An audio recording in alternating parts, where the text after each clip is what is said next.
evening, people. We are back. We are back. We are back.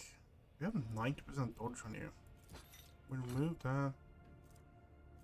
We're still at 90% dodge. 100% dodge. That is great, honestly. We are back, and today's plan, I think, today's plan is generally just 4% dodge. This is just better. It gives health as well. We are just going and chugging through the mains, like all the quests we have, and just continuing on. I honestly don't know any specific things that is just like, yeah, we need to do this. We need to spec out Henrik's. That is probably the thing we need to do. We don't really know what...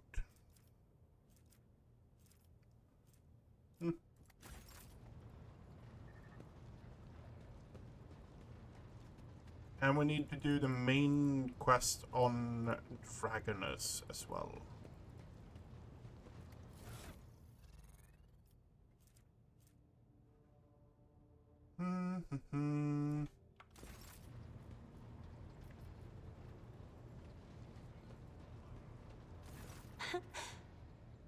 Words cannot describe how boring the bridge is without our stimulating.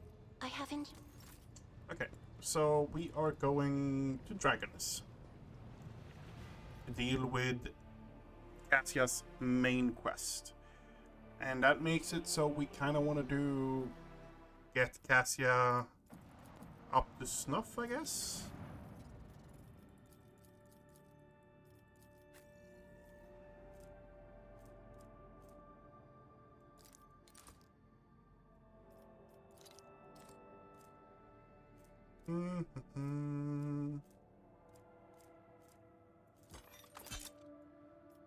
As thought we could be really funny and actually put some of those things on her, but no.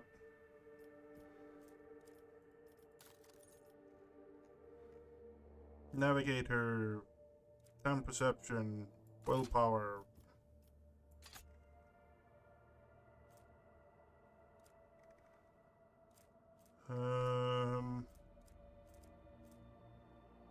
Willpower.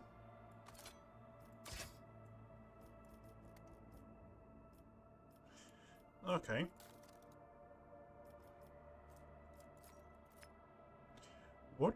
What armor should we put on you? Dodge, parry 50.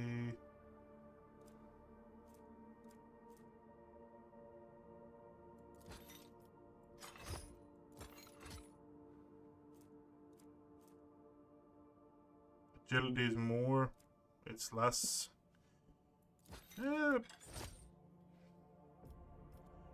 Plus dodge, weapon.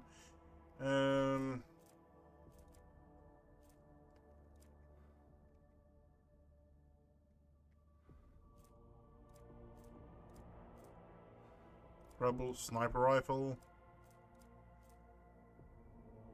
Hulking creatures, enormous creatures, massive creatures.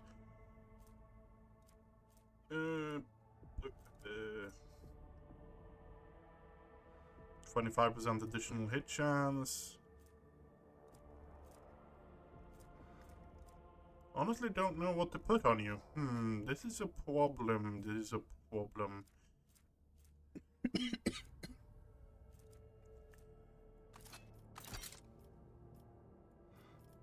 Let's go with that, because why not? -2 perception.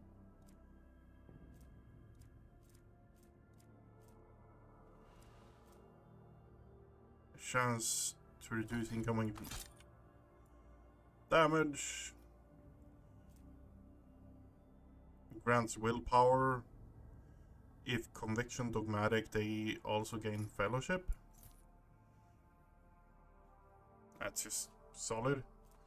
You're really high on willpower now, I guess. Toughness, immune to warp, Medicaid, attacks of opportunity, increased willpower.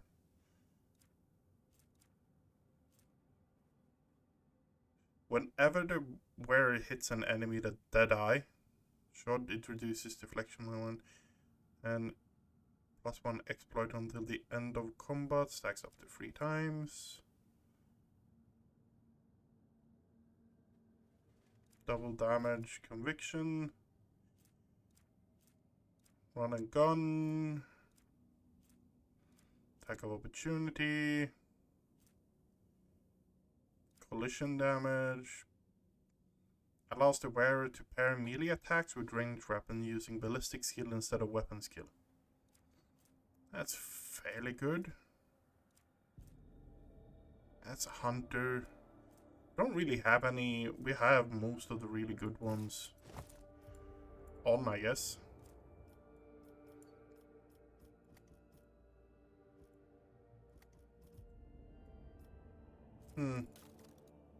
Interesting aspect. Interesting aspect. The reason why we're gearing her up right now is for the simple reason that we are going to we're actually going to use her because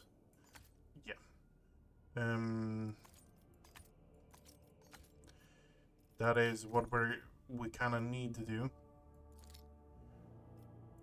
Commerce.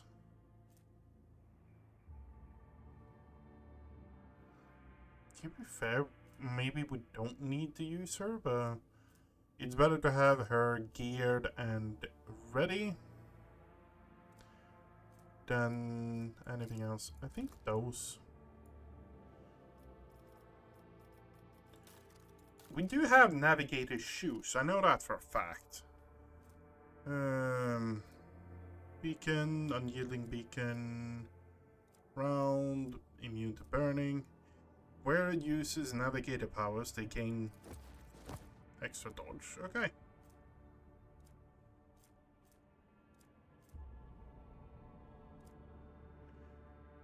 Now we just need the cape. Melee damage, lower wearer's perception,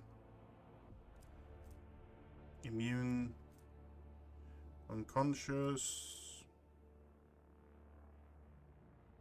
Bonus damage against enemies that dealt damage to you. What is this? 10% extra dodge. That's a solid one. Immune to burning. When the users endure, they immediately remove one of the following effects in that order. Armor against warp. When they hit an ally in an area of attack, they gain 1 plus zealot stack.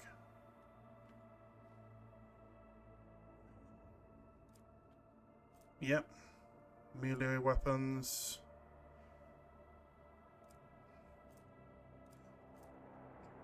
I think we're going to be... The wearer and their allies are immune to damage of the wearer's grenades. Yeah. Yeah. It's not the best, but it's a setup I can get behind, honestly. Grant the owner 6 plus Medicaid. Also grant plus toughness after using medkit. Okay, no. Commerce. No, that's just lore.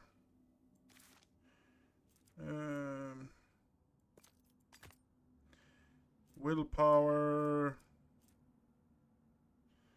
Damage to Xenos. If the wearer is dogmatic, adherent, or above, lore will depend on fellowship instead of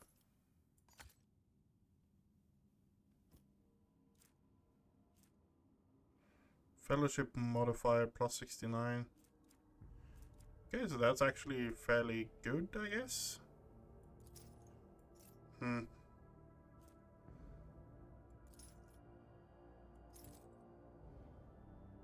Persuasion.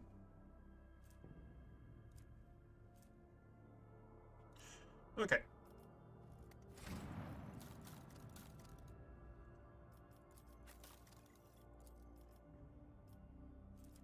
Okay, so we are going Fellowship. What are we going here? Unblinking stare until the end of combat. Enemies damaged by the navigator suffer additional damage from attack of opportunity and cannot dodge them. That's interesting. While under the effect of navigator's power, the enemy reduces armor reduced by 19. This is increased by devastating parameters. The navigator stuff, but doesn't stack. Okay. Veil of protection. Allies and navigator plus armor. Resistance test. If the navigator perception is higher than agility, their dodge is calculated based on their perception. Enemy moved by the navigator's power suffer 5 damage at the end of movement. This damage is increased by 1 for every cell moved. That sounds interesting. Oh, enemies damaged by the navigator suffer 10% damage to any source of warp. The bonus damage stack for each hit inflicted by the navigator up to 10 times. Yeah. Every enemy the navigator has in line of sight has his dodge and hit chance reduced by 5. Let's go with this one first.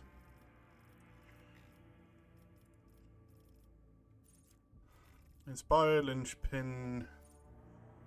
Here is the thing. I don't know what to go with navigators. All enemies within the area suffer 26 penalty to willpower and toughness until the end of combat.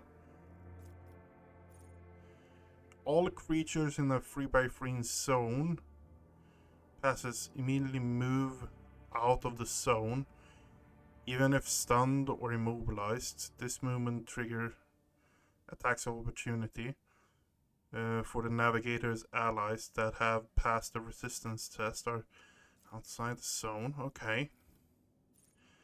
Held deals damage. Are we going that? Holding gaze?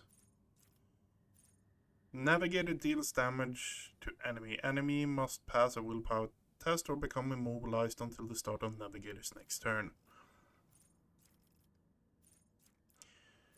I think we're going with stuff in the navigator. Prevalent light. Target and ally gain 26 willpower and toughness until the end of combat. The navigator designates a square. The enemy closest to the square immediately moves up to the 4 cell if multiple enemies. Okay, let's go with that one. There was one where they were moved, right? Navigator deals 1 damage for every 5 bonus characters. Navigator deals +1 damage for every 5 bonus characteristics of the navigator's currently equipped staff. What was the one we had here? It was... Okay, yeah. Armor. Until the end of combat, enemies damaged by the navigator suffer 5 plus damage from all attacks of opportunity and cannot dodge them. And where was the other one? Navigator deals 1 damage for every 5 bonus characteristics navigator is currently equipped. Okay, Veil degradation. There. Moved. Okay, so what kinda do we need? Awareness? No, not really. Demolition, persuasion, Medicaid, persuasion, I guess. Coercion. 89 on both of those. Commerce, 69.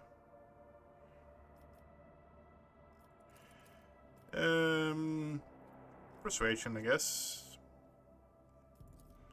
Warp lore. Warp lore would actually be really good, wouldn't it? Highest we have is 60. This is going to pump it up to 45, so that makes it... yeah. Fellowship is filled. Ballistic, no. Agility, willpower. Yep.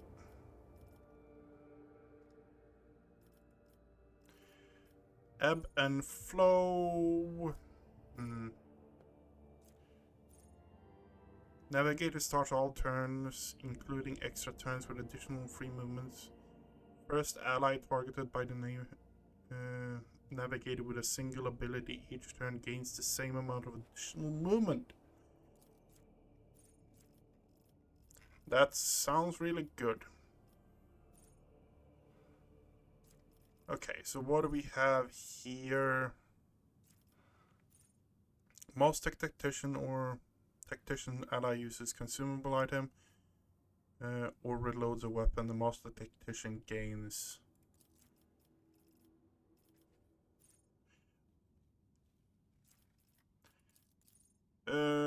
every enemy killed by the master tactician increases the master tactician's resolve by 1. Yeah, sure. Medicaid, warp, and willpower. Can be used multiple times per combat, once per turn. Yes. Joint offensive. Every hit scored on an enemy. Do we have anything more we want down here? Navigator deals additional damage for every 5 bonus characteristics. Navigator stuff. And that is top-notch purpose, so it doesn't actually do any damage.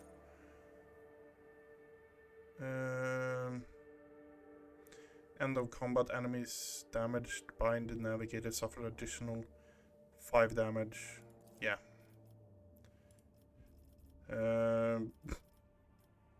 What were we putting points in? Warp lore? Yeah. Weapon skill... perception? I think toughness is just a solid one there. Okay, where do we have it? Navigator's power has not been used this combat. The navigator gains +2. And whenever an enemy failed to resist a test against the navigator's power, against them, critical chance. Deal 1 of the... Okay, yeah.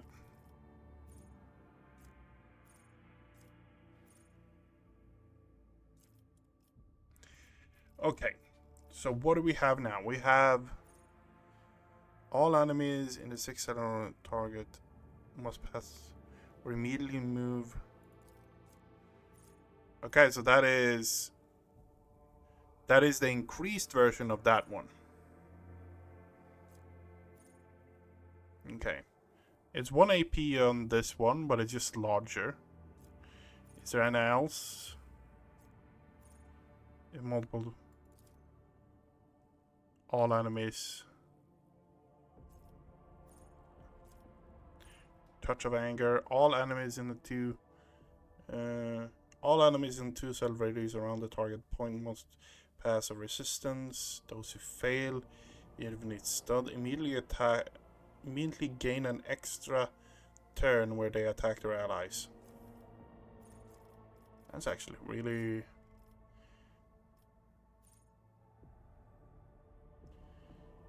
Scourge of the Red Tide creates a 3/3 in every creature in it or begins turn in the area suffers. Okay, and now we're going point of curiosity. Okay.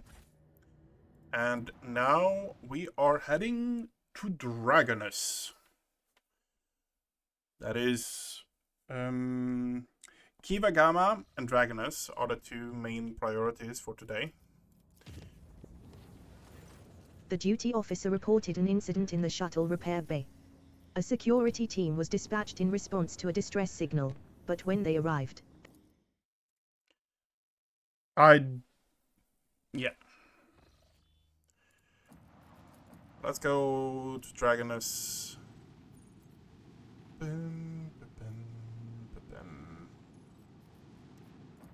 Before that, we're doing this. Okay.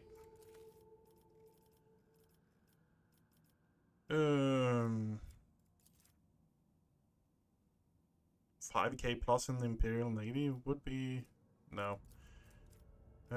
Efficiency and plus mechanisms.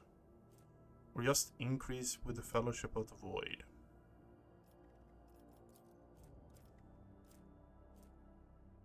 These are Mechanicum creations.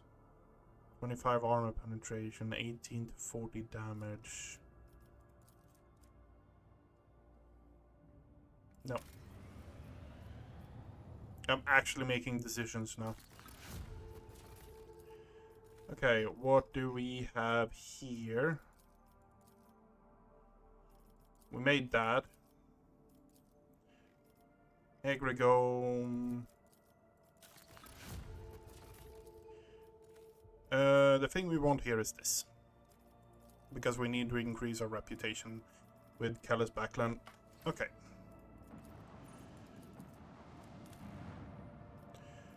Administratum, Von Valentius Throne Room, Von Valentius Palace. And we are going... Throne Room.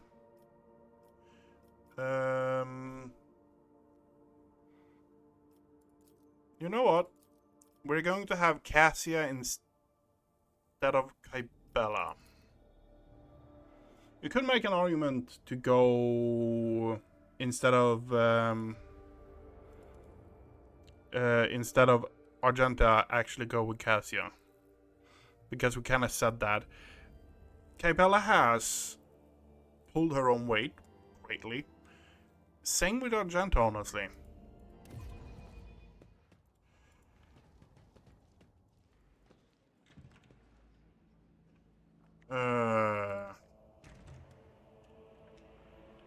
Okay.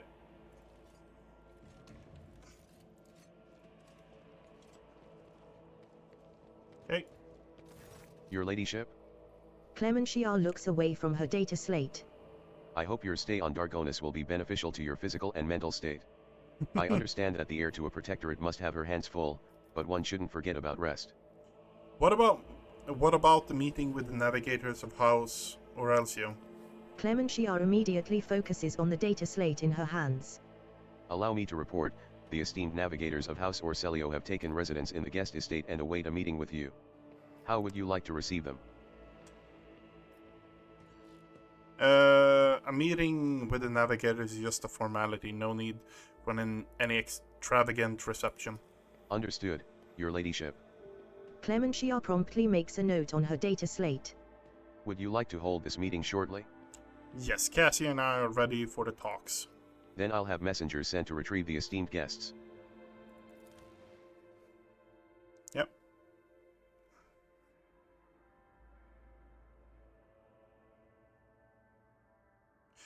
So, are we going with... We're going with Albert. There's no question. Agatha is unsure. Cassia is already in. Jay and Cassia have similar skills. The benefit with Jay is that she is a real good when it comes to all negotiations, pretty much. Yep, this is the way we're rolling with it, I guess. Kybella or... No, we're going Kybella, because Kybella, I have a feeling, is a lot more beneficial overall. And there could also be interesting new conversation options, because we have Kybella in the party. That is one of the reasons I really don't want to switch that around.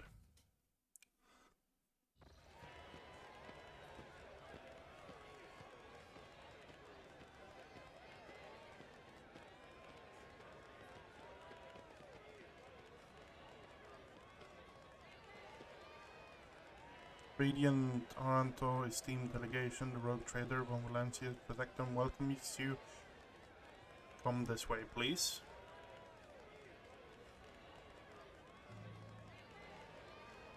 And he's nodding. It's a good sign.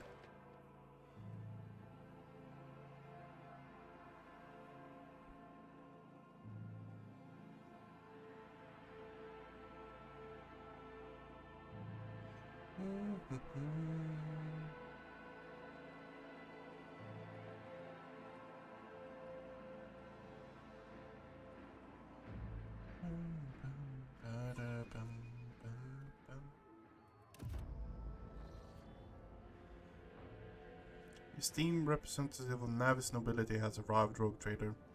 Court the Regent, Great House Aurelius, Aranto Aurelio.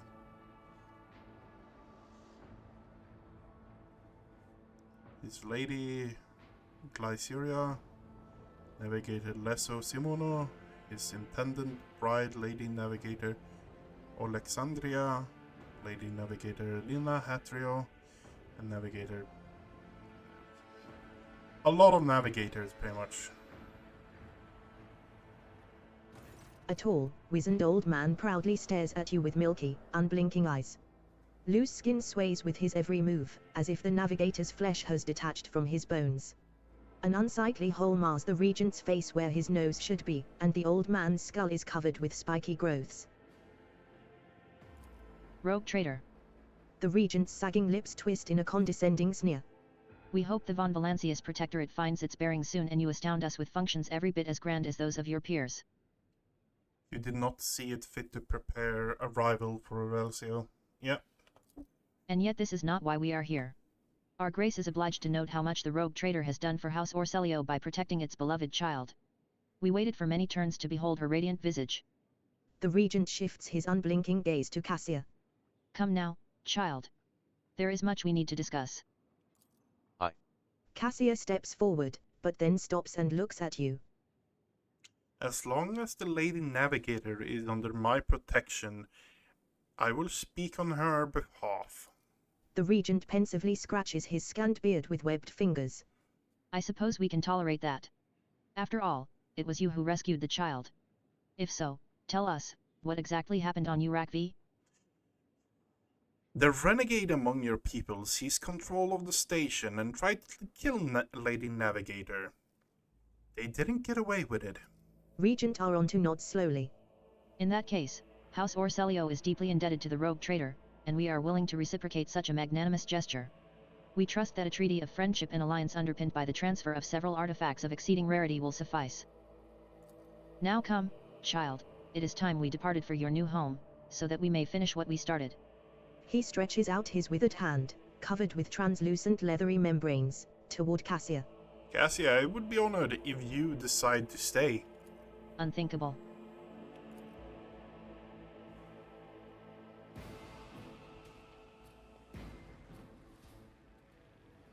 Don't shoot! House Orselio was not involved in the attack! Down with Tisiphone's tyranny! Kill the girl! Do they have fucking bolt guns? The Emperor is with us! None of you Okay. shall survive! Pascal is first. Then we have then Warden, Kybella. You're all the way back here. Okay, fair enough. Cassia is pretty much dead last. What actually is determining, like, the starting position? That is something I want to know.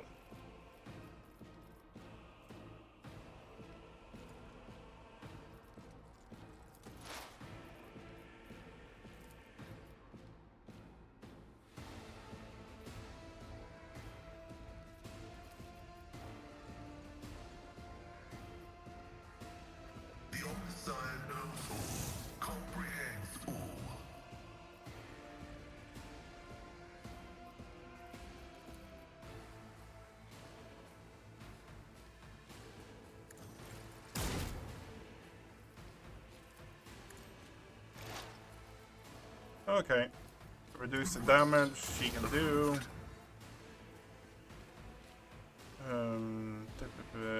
Dodge parry until the... Okay. Moving out. Ah! Pain and duty go hand in hand. Onward. Stun grenade, really? Follow my lead.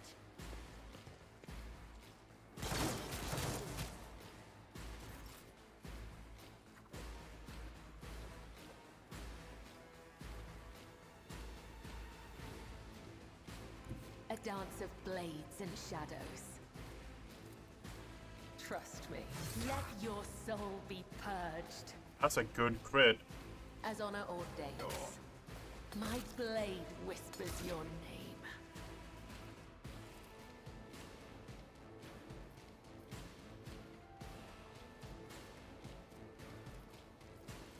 As the tenets demand. Trust me. Really now. 1 damage.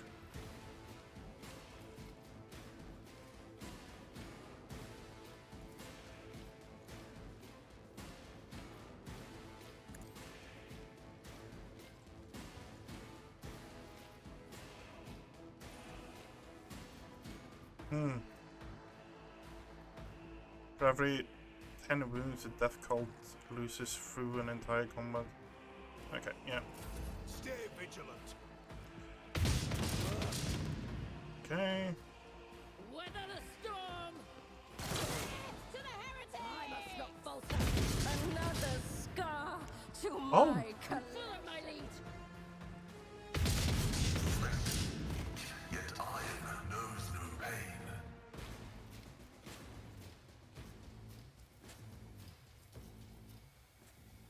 Oh, you managed to piss off Fire Axe.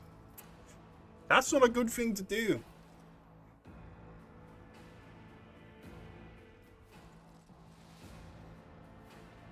schemes within schemes.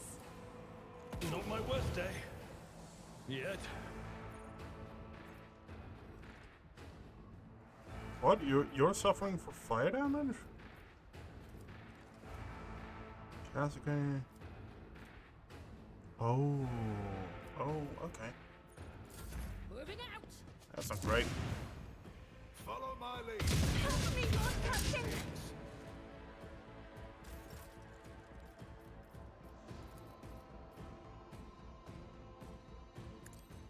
My faith strengthens me. Me? If you insist, Lord Captain.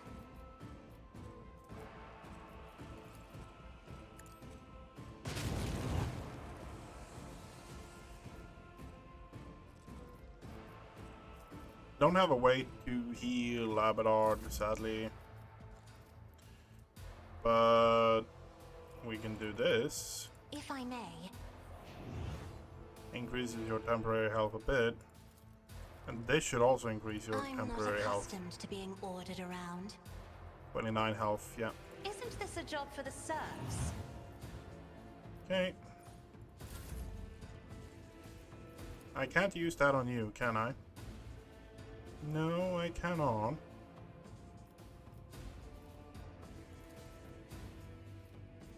Am I getting paid for this? You have 16 stacks.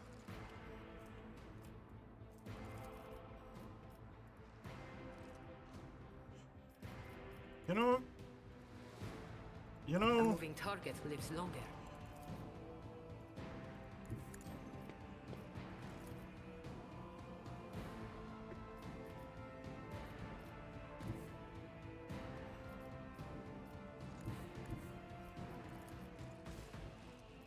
okay, pop that. Living on the edge.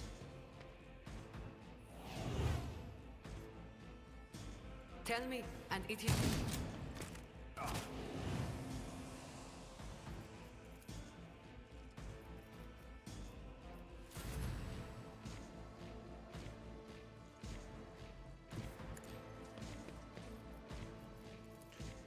Here's the kicker. I think the best thing we can do is... At your beck and call.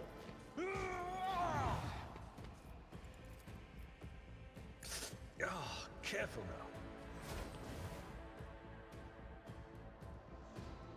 56 health, okay, yeah. And just stay close to her.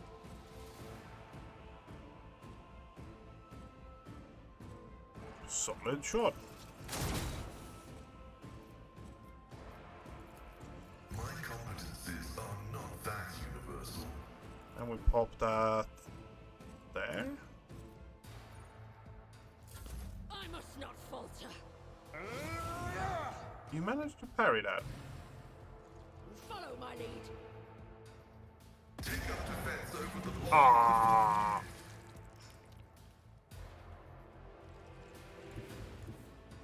I am your blade and shield. The shadows will see it done.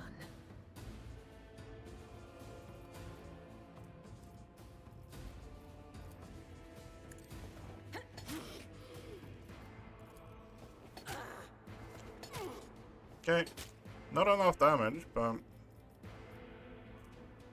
can't really do anything more with it. I shall not fail. You do actually increase your damage constantly when you do it, so that's good. As honor ordains.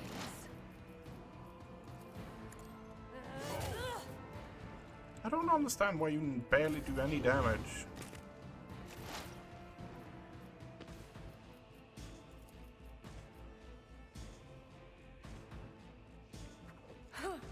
Let's see. Oh, a genius at work. Break their morale! Every thread. Oh, that's bullshit. Can I hit you? No, I cannot. Watch my back. Goal is to give You've extra got a turn problem, I've got a prize. to you. Because then I can do...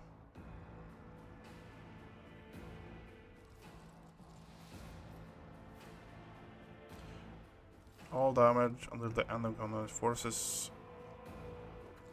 Forced weapons no longer increase damage over time. Okay, yeah. Behold my artistry! Don't need to do that. Revel in their despair. A wicked thought. I can do that with the right incentive.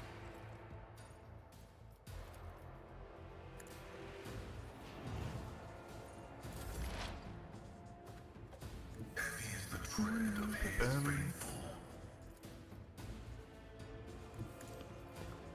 One shot. Okay.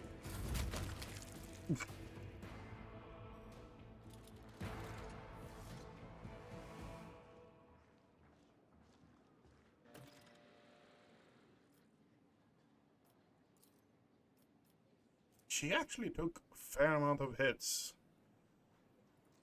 Okay. I am at your service. First, let's start with looting. Basic bolters. A lot of them. Oh. Chain weapon.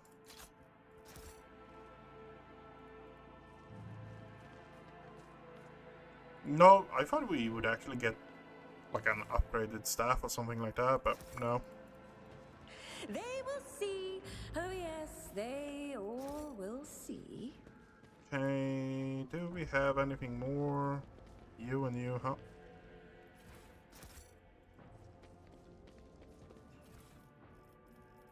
Just basic chain weapons and stuff like that.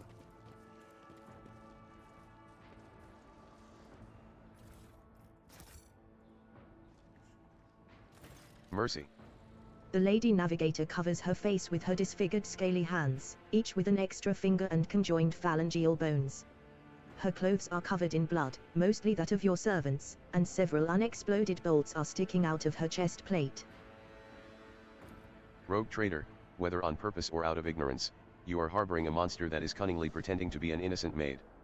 Spare me, and I, Alina Hatteria Orselio, will swear to tell you the whole truth about the madness that is devouring House Orselio like a malignant tumor. Do not let the regent deceive you with honeyed lies lest the cursed child ruin your protectorate as well. You see rage and despair in the Lady Navigator's face, but neither is directed at you. Your fate will be decided during the trial, Lady Elena. I will hear what you wish to tell me.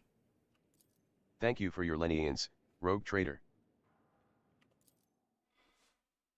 The unnaturally bulbous eyes of the Navigator constantly shift between you and Cassia. Black secretions run down her cheeks instead of tears, leaving unsightly streaks.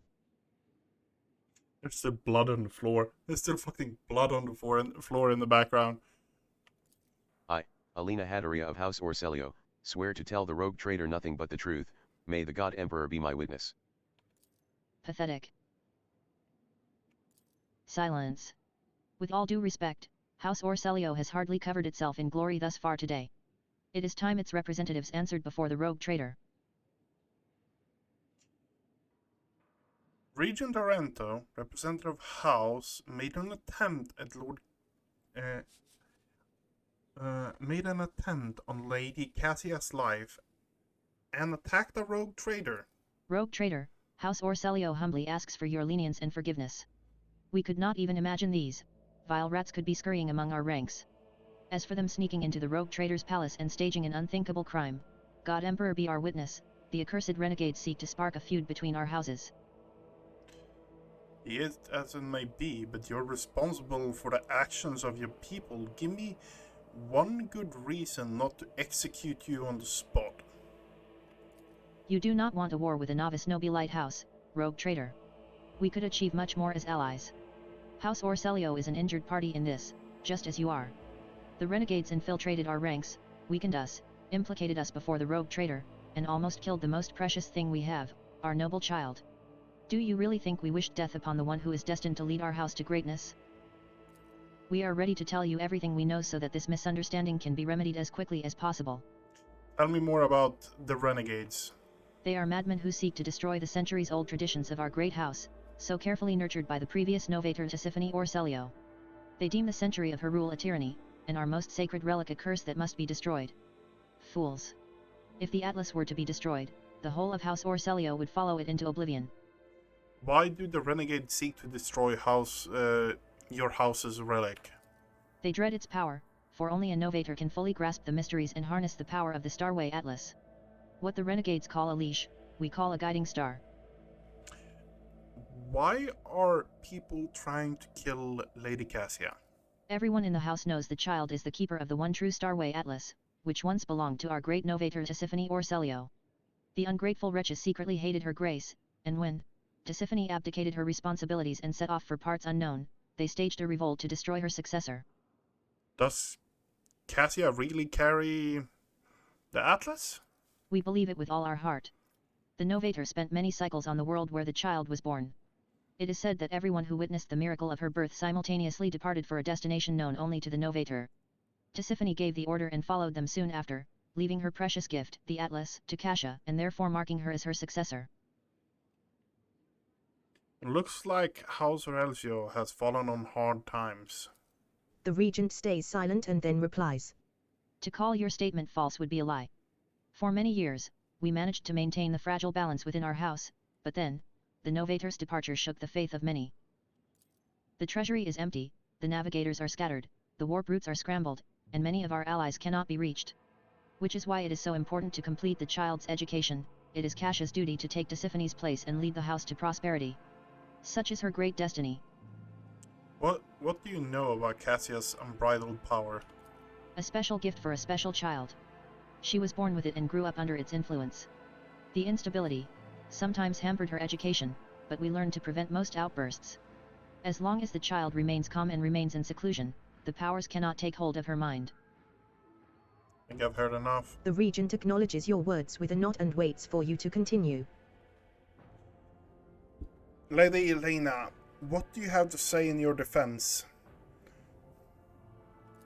I do not know what it is you wish to learn, but I will start from the very beginning. A long time ago, Tisiphone ascended to the throne of Orselio. She was a daring novator who brought part of the house to the expanse, hoping to strengthen our position in the Imperium. The house prospered, but Tisiphone was never satisfied. She went mad in her pursuit of power, seeking more influence, more control, and she saw enemies everywhere, even among her loyal followers. Paranoia was slowly driving Tisiphone insane, and one day she created the Starway Atlas, a relic that is implanted in our bodies at birth. A noose around our necks. Our gift and our damnation. Tisiphone used the Atlas to control us, subdue our will, and mold our thoughts. If anyone put a toe out of line, she killed them with a glance. At first many branches of House Orselio tried to resist her tyranny, and Tisiphone cut them down with extreme brutality. For example, the entire Sethala branch was destroyed simply because its leaders asked too many questions about the Atlas and wanted to know the truth about its creation. What else is Tisiphone guilty of?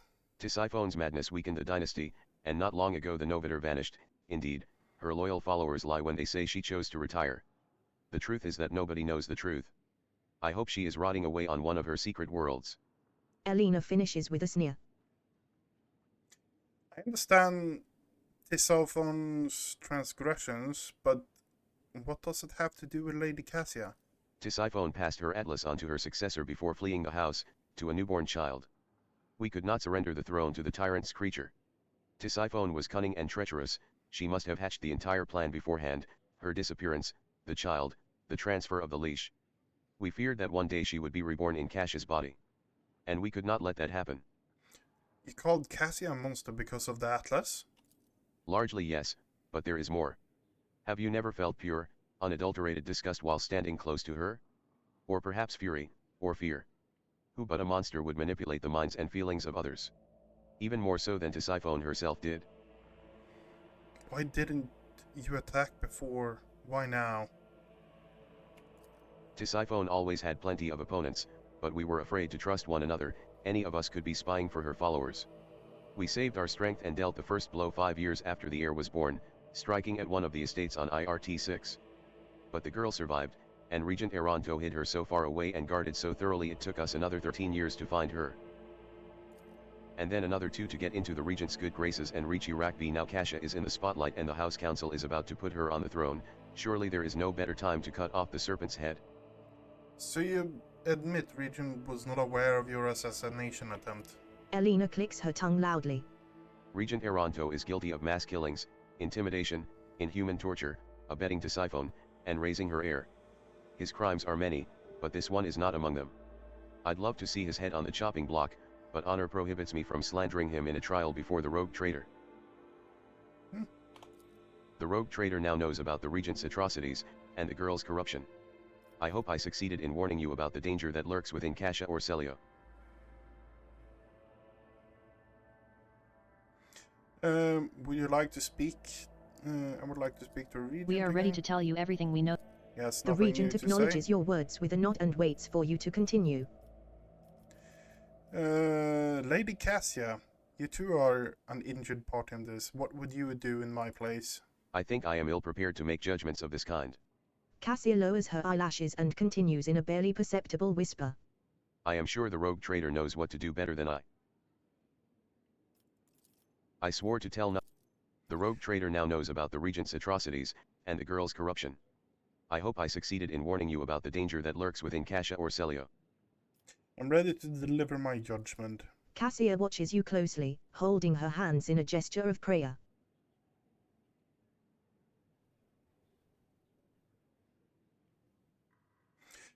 Are we killing both? Or are we just killing the one who tried to kill us?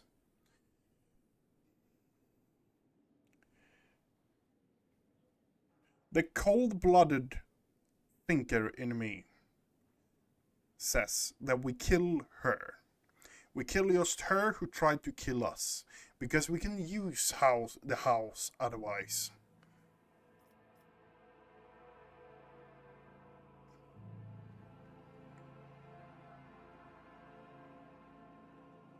Yes. You call this a fair trial? Ridiculous. Everyone here is rotten to the core. All of you are heretics and madmen. Curse you. Curse you. I sentence Lady Elena to 2 years imprisonment in the dungeons of Von Valencia's dynasty.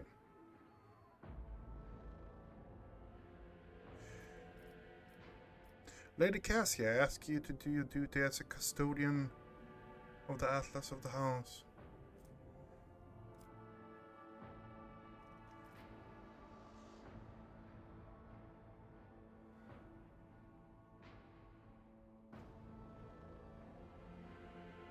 Yep.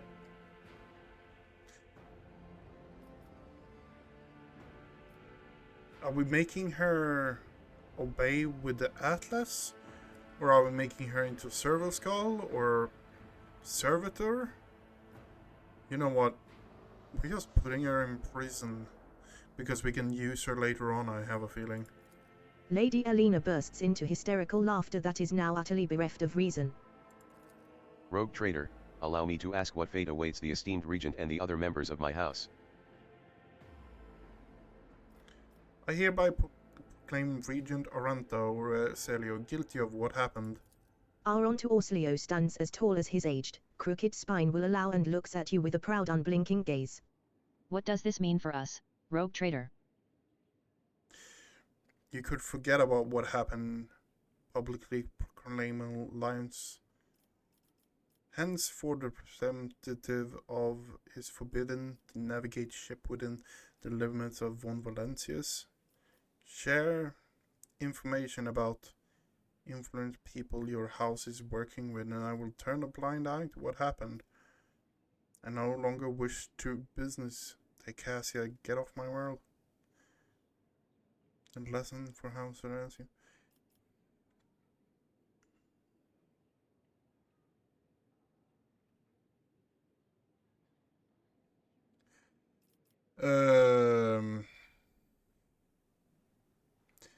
Forget about what happened if House Heretical proclaims an alliance between our dynasties. The navigator cocks his head. I am afraid we, the great regent Aranto, must respectfully decline your offer. House Orselio has enough problems of its own. I am afraid adding allies' troubles would be too great a burden for us at present. What if I solve your problems? The regent's sagging skin quivers when he sighs. It would be highly disrespectful of us to refuse the aid of a rogue traitor. We, Aranto Orselio, do hereby accept your offer. If you will allow. As for the treaty of friendship between our dynasties, our emissary will contact yours and deliver the scrolls for your signature and seal. And may the Emperor bless this new alliance. And yet there is still one matter we need to discuss, rogue traitor. As we said earlier, the child must return to the fold of her house. We hope you will be gracious enough to acquiesce.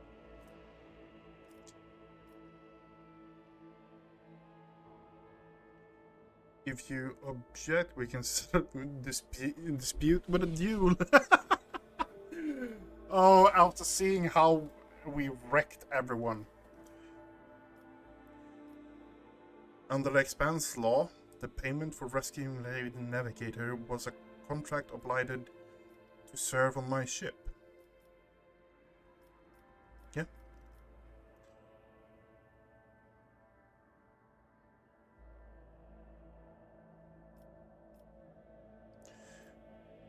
Under the Expanse law, the payment for rescuing Lady Navigator was a contract obliged to her to serve on my ship. Under pirate law, rogue trader. We thought you a woman of honor.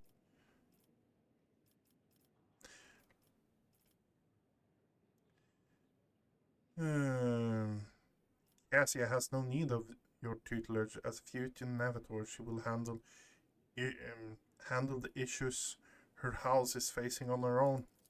What are you saying, rogue trader? How could I? I have never done anything like that.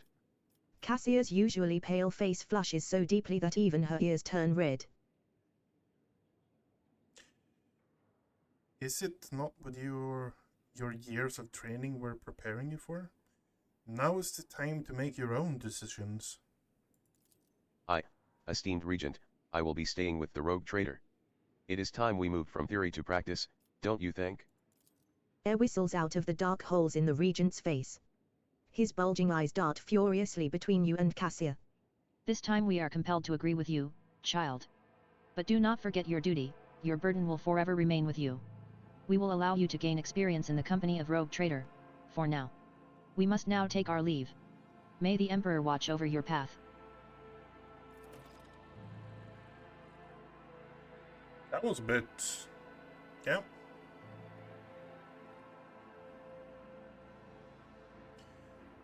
Why? And we leveled up.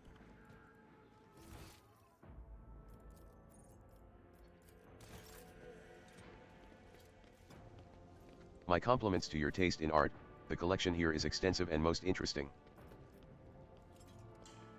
Up to the ship we go again. That is an hour we just spent opening and closing this fucking door.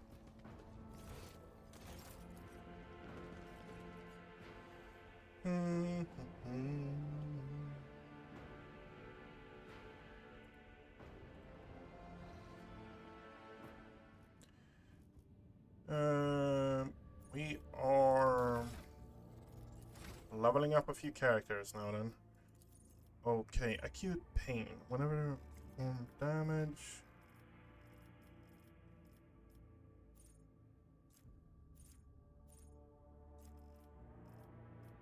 Sacred rituals. Extremis. That would mean... How high is my psi rating? Psi rating 3. Is there a way I can boost my psi rating higher? Is my question. Because I had... Last time we streamed, I saw a thing that I actually wanted to try out. It was the thing that makes it so we get an extra attack for every psi rating we have. That feels like something that would be really good if we get fairly high psi rating. So that is something I'm thinking about right now. Death Warrant, Deep Lacerations, Revel in Suffering. Each adjacent creature count as 2 for purpose of calculating bonuses. Gift of Torment. Gift of Torment. Okay. That's really interesting. Really interesting. Enemies suffering from damage over time effect inflicts by the Executioner also suffer a -7 to resistance test.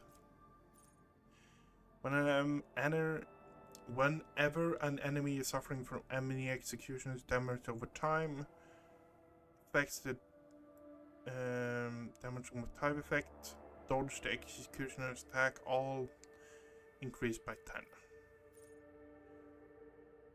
9+ in lore, we don't really care about. Whenever a single instance of damage over time deals equal to 10%, enemy takes a fatigue stack. Okay. Executioner deals effect is increased by 2% over for every -10 penalty. Suffers from sources. Fuck's sake. Increase the armor by 8%. Perfect autonomy. Execution deals 5% damage to target.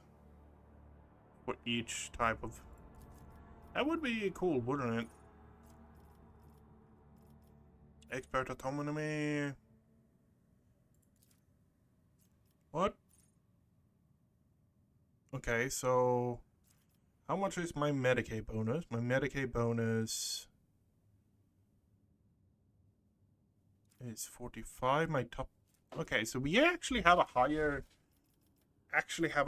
Medicaid. So we might have more health if we go that way, but fuck it. Whenever an enemy suffers from damage over time, reflect for the first time increased by 100%. Whenever, yeah, that one increase armor. I think no, that one.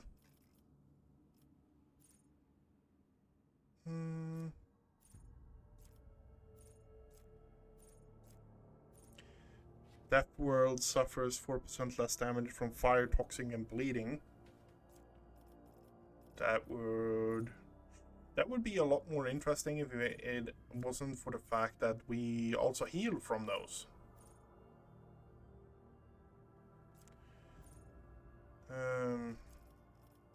That is probably the biggest thing.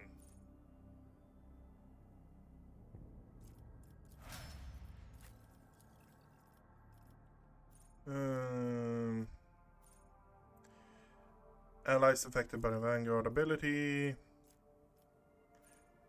The start of the Vanguard's turn before their temporary wounds are lost, the Vanguard gains plus number on temporary wound. Okay. Pascal, my dear friend. Pascal. Enduring zone, point of interest, redeploying. Tactic. Critical zones, backline grants.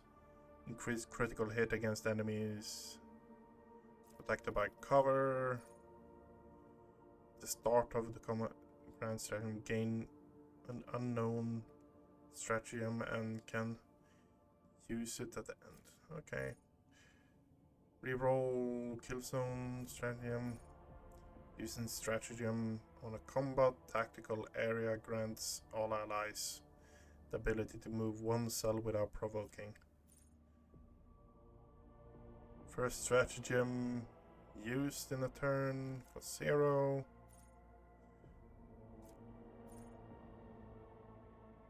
All allies in rear area are healed with medkits for 14 plus, and same amount with medkits used by allies costs 1 less. Sniping zone.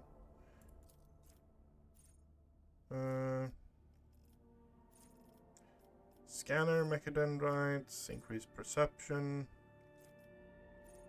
manipulator, close-up scan, Pascal attacks, affects Ippo, enemy, bonus against enemies under the effect of machine spirit communion. Okay, yeah. Oh, we have one more. Steel Forged.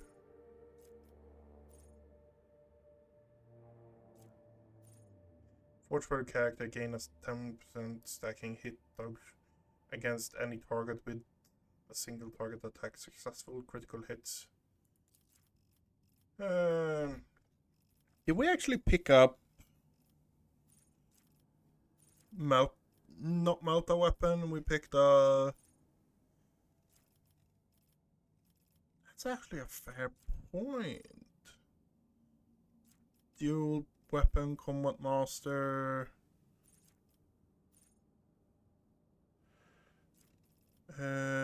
Heavy weapon proficiency. There we have it. Do we have Melta weapon proficiency? Yes, we have.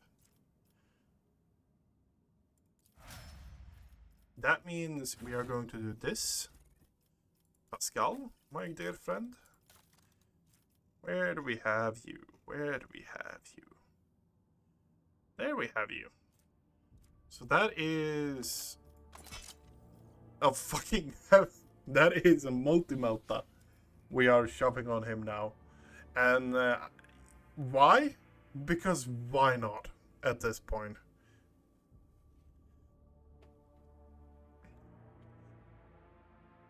The biggest problem with him overall is the fact that he has been I haven't spent points on him. So I feel like this is something that actually would be really good for us, because that makes it so he actually spends point.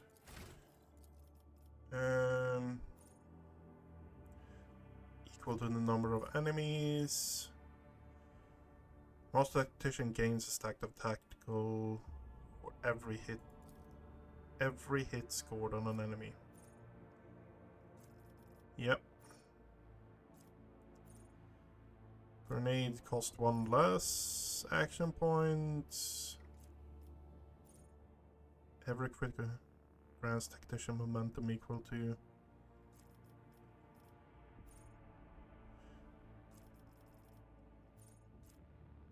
respite.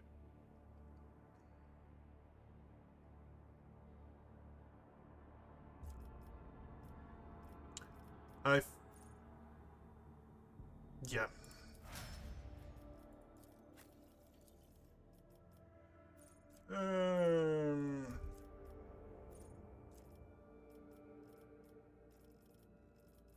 Yep. Cabela, what do we want for you? Open veins. A creature with bloodlust gains +1 whenever burning toxin is inflicted on them. Blood dance, death cult assassins, allies gain plus agility bonus more damage if both allies and their target stand on blood covered. A creature with blood blessed or blood stained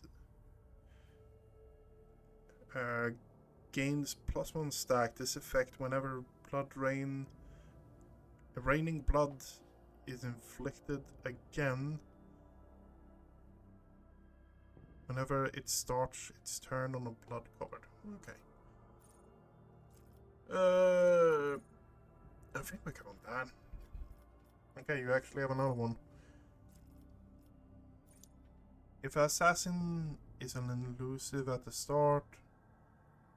Okay, disarray.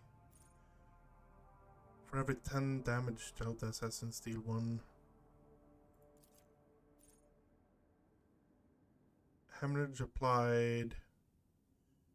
Death Whisper deals additional. Death Whisper?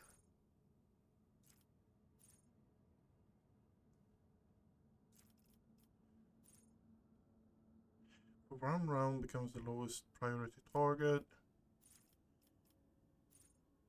Increase AP. Macabre Dance. Sure, why not? Agatha is also one of my main characters. We're going to weapon skill, dependable, exploit weakness. Whenever the Archmilitant or their ally uses heroic attack, that Archmilitant gain +1 10% damage on all attacks until the end of combat. Gaining a stack of versatility increases critical chance by 5% until the end of the turn. Okay. Arms Master, killing an enemy with a melee attack makes all -1.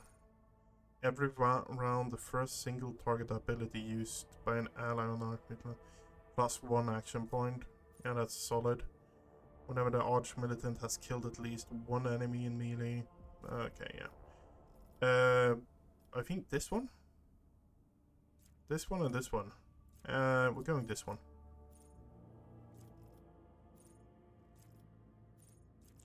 Focal point. Nades. Martial arts. At the start. The target of the kick must pass a toughness, otherwise becomes prone. Okay, yeah. We are going to need to have the talk with what we're making Henrik's into, honestly. And I don't know what we're making him into. I don't know what gear sets and stuff like that we have spare we can actually make use out of. Okay,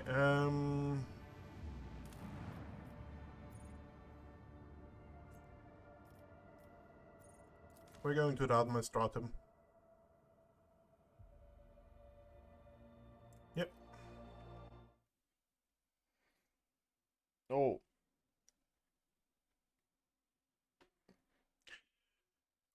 We might actually need to cut the stream short because I'm starting to feel not that great. Let's put it that way.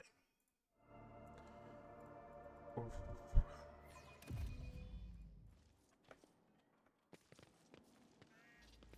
Turn after turn, the unceasing stream of petitioners pours through the palace doors. The strong-willed wait patiently, while the weak-willed try everything they can to get ahead of the others. Please follow me. Not too many petitions today. Last week, put on extra shift.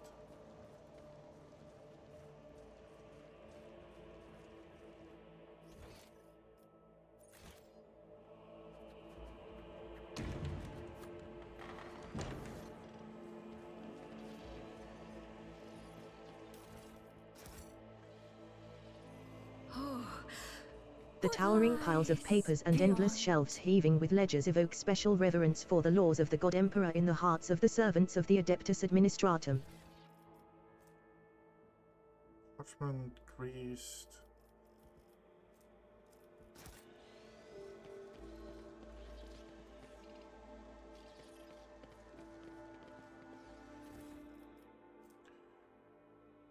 In the last 2,836 turn cycles. Planning. Oh my god. Unless I can't turn. An ancient-looking woman in a voluminous robe peers at you critically through her ocular lenses when you descend into the bowels of her bureaucratic domain. Another noble bypassing the queue under the pretext of just wanted to ask? All you highborn ever want is just to ask. But what about protocol? That's what I'm asking. Who is going to follow protocol? Jay glances at you and whispers. What? So I paid off a few clerks to let us skip the queue, Shireen. Your time is more important to me than any little formalities. Very well, don't just stand there, you're here now. Or do you think the Master of Seals has nothing better to do than receive unexpected visitors? The old woman beckons over a servo skull floating nearby. Begin entry, current hour, current turn, current cycle, 41st millennium.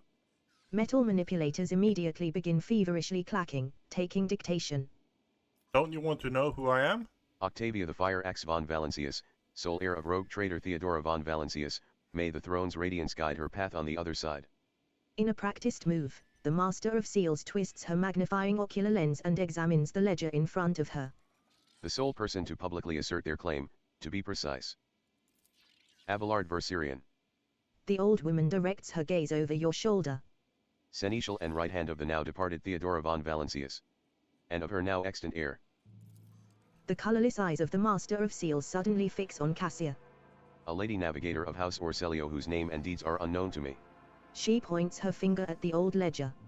It says here that the von Valancius dynasty has owed your house 1 gold throne for 30 cycles. Here, take this.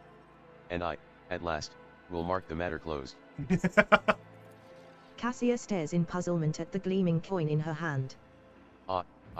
House Orselio thanks you for your service, Master of Seals. The old woman smacks her lips in satisfaction and nods curtly. Of course I know who is standing before me. It is my job to know.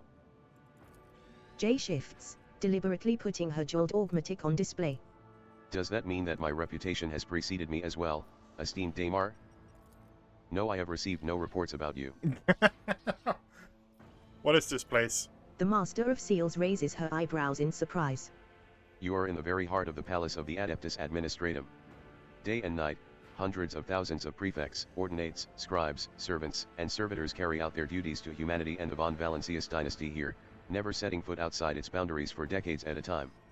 But knowledge comes through comparison. There are entire worlds belonging to the Administratum, so this palace is but a humble cog in the blessed machine of the Imperium. Tell me about yourself. I am the law, and I oversee order in this section of the Coronis Expanse. as well as on worlds of the von Valancius Protectorate, in accordance with ancient covenants made with your ancestors. I hold the power to grant petitioners what they seek and to punish criminals for failing to carry out the Imperium's will. Jay continues in a whisper. She's ancient enough herself, look at her, she's a bona fide living mummy. Tell me about the work of the Adeptus Administratum. The Master of Seals tuts in displeasure. One would think the Protectorate's heir has no care for her tongue, if she is so willing to wag it to the point of blistering. However, I, despised servant of the Emperor that I am, do not possess the gift of unallocated time. Let us proceed to the matter of your application. My companion wishes to obtain the Mercatorum Tableau Officiale. The Master of Seals peers over her ocular lenses at Jay in disbelief. Then she looks at you. I take it you are her sponsor? In that case, you must submit a written application in conformity with template hashtag 404.01. As well as written permission for the processing and notarization of the personal data of your most sacred personage. Without it, I cannot issue Mistress Hatery. Mistress Hatery, the form for collecting the seals required to obtain the Mercatum Tabula Official, the certificate of an official trade representative. At these words, the saccharine smile drops from Jay's face. Seals. What seals? We will discuss that when Octavia the Fire Axe von Valancius has prepared the primary documentation. Abelard lets out a stoic sigh and rolls his eyes. You get the feeling that this is not his first personal interaction with the Administratum bureaucracy, nor is it his second. Kibella surveys the room and slowly removes her hand from the handle of her weapon. There is only one thing that can kill you here, Domin Octavia the Fire Axe, and that is old age.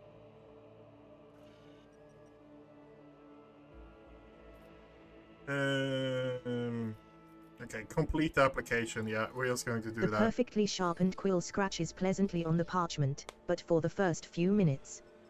The obfuscatory phrasing, footnotes, amendments. You are forced to write out the same details over and over, about you, the Protectorate, Theodora von Valancius, J. And then also every living person who bears your family name. If you do not know all the required information, you must complete supplementary forms. The Master of Seals nods in approval and stows the scroll into a tube labeled with your name. Next is the consent form for the processing and notarization of the personal data of your most sacred personage. Give a written consent on the present form. The scroll is whipped away into another tube by the Master of Seals. Protocol executed. Application received. Processed. Approved. The servo skull scribe taps out each word after its mistress's pronouncement. Come on, esteemed Damar. What's that you were saying about seals? The old woman unhurriedly holds out a printed scroll to Jay. Here is your document, Mistress Hatery. Unfortunately, it does not yet have legal force. I can certify it as a sacred Mercatum Tabula official once it has received 2 seals of approval. They are easy to obtain. In the Imperium Court Administratum servitors have been handling such tasks for over 150 cycles. There is one such servitor here on Dargonus in the Rogue Trader's Palace. The second is duty-bound to keep the seal in the Telecos Epsilon system.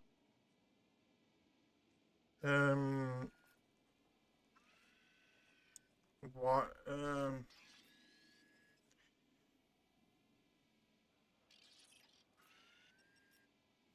find the Misatum servitors and have them place 2 seals on approval.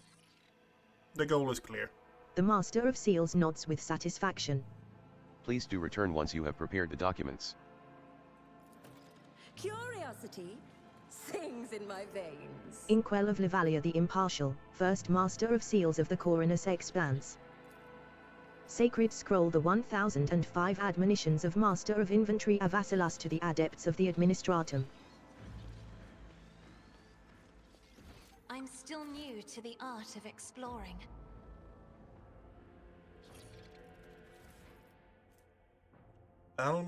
I know it hasn't been a full cycle since I was appointed, but please cover for me the Master of Seals, the Emperor's sake. I'm completely forgot one extremely important seal. I'm going to run upstairs and do it. I don't think it will take long. I will be back in a couple of hours. The note is covered in a thick layer of dust. Just Oh my. Ah, one step at a time, amidst the madness.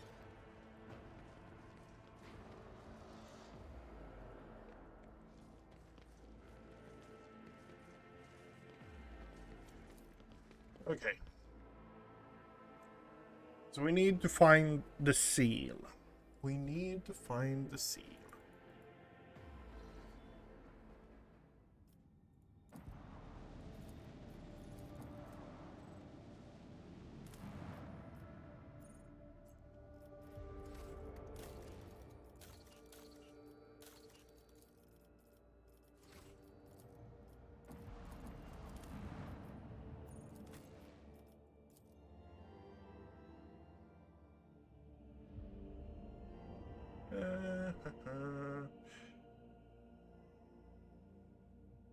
The one who's probably in charge of it would be Clementine, right?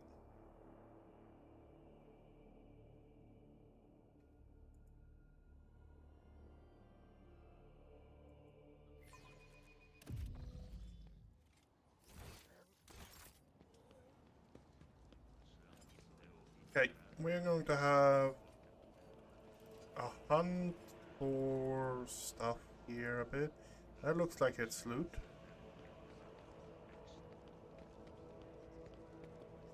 Nope, it's not. Okay, fair enough.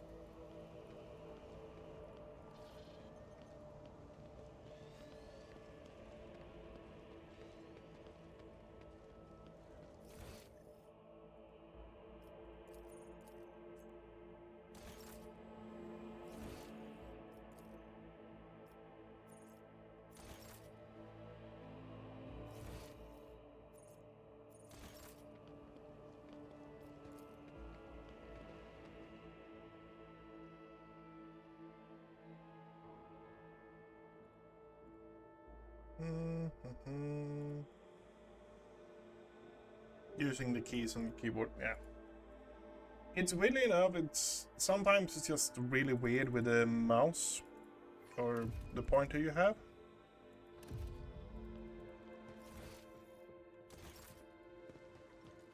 Do we have anything down here? The quiet humming of servomotors is occasionally interrupted by clicking coming from somewhere within the servitor.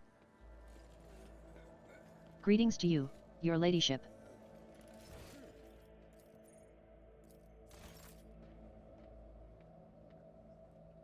Clementine or...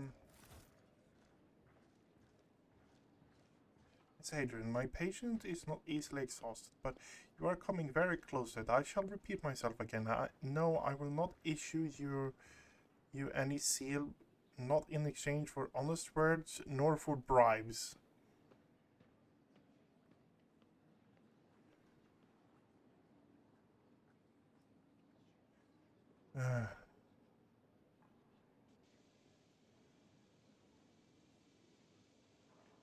I see the family resemblance with you now, but now you cannot see further than your nose, my dear Clementine. It was not a bribe, it was a gift. Now, about that scene. Like a yay.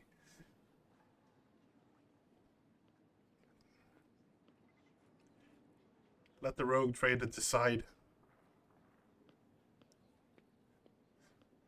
Your ladyship? I apologize for this ugly scene, but might I ask that you rein in Mistress Hatery and put a stop to her inflammatory actions toward me? As the Exalted One is my witness, Shireen, I've tried everything I could to spare you any unnecessary headache over the seals for the Mercatum Tabula official. I even showed this aide with a temper worse than a sandstorm the certificate with your signature. But your Chancellor merely kept batting me away with her flail of baseless denials. I suspect that the reason for this has nothing to do with my humble personage. Clementia purses her lips and glowers at Jay. Oh no, this isn't about me at all. Jay narrows her eyes as she peers into Clementia's face until the latter finally looks away. I see. Well, Chancellor. Will you tell us yourself, or should I help you? Whatever is the matter,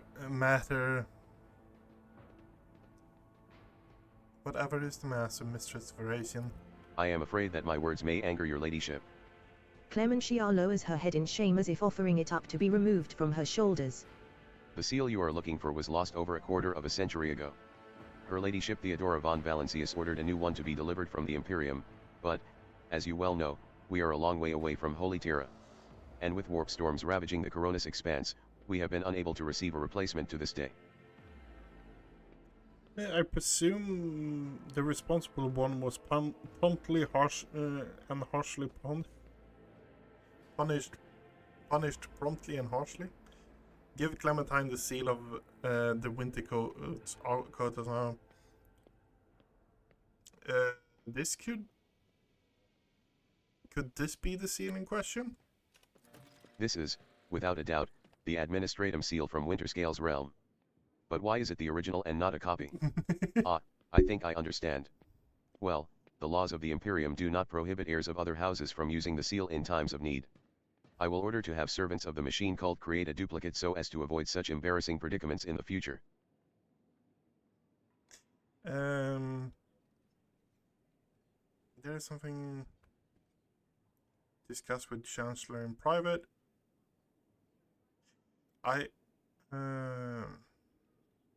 Yep. Oh, by all means, Shireen. I dare not waste any more of the precious bomb that is your time on matters related to me. If I may excuse myself. I am at your service at any time, day or night, your ladyship.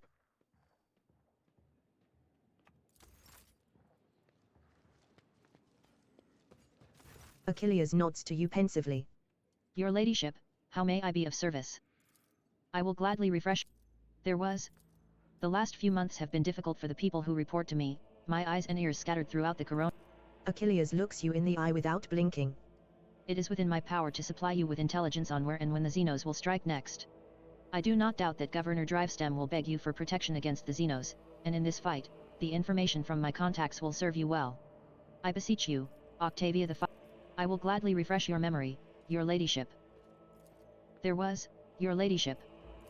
The last few months have been difficult for the people who report to me. Achilles looks you in the eye. Thank you for your time, your ladyship. With a formal bow, Achilles takes his leave. Okay. Lordship Bridge, return to the ship. I think we're going to actually...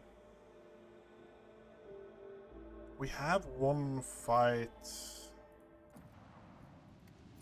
Journal.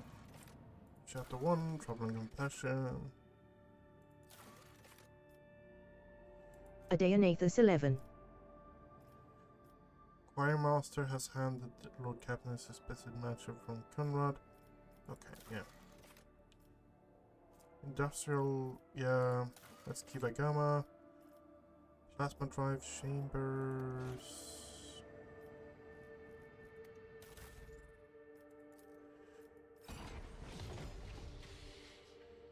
What? We have a better one. Okay, good.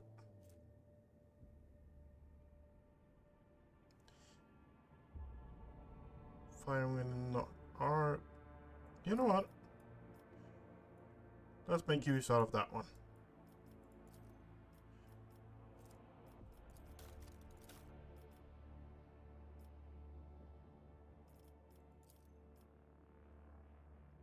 I'm just grab use ability ones.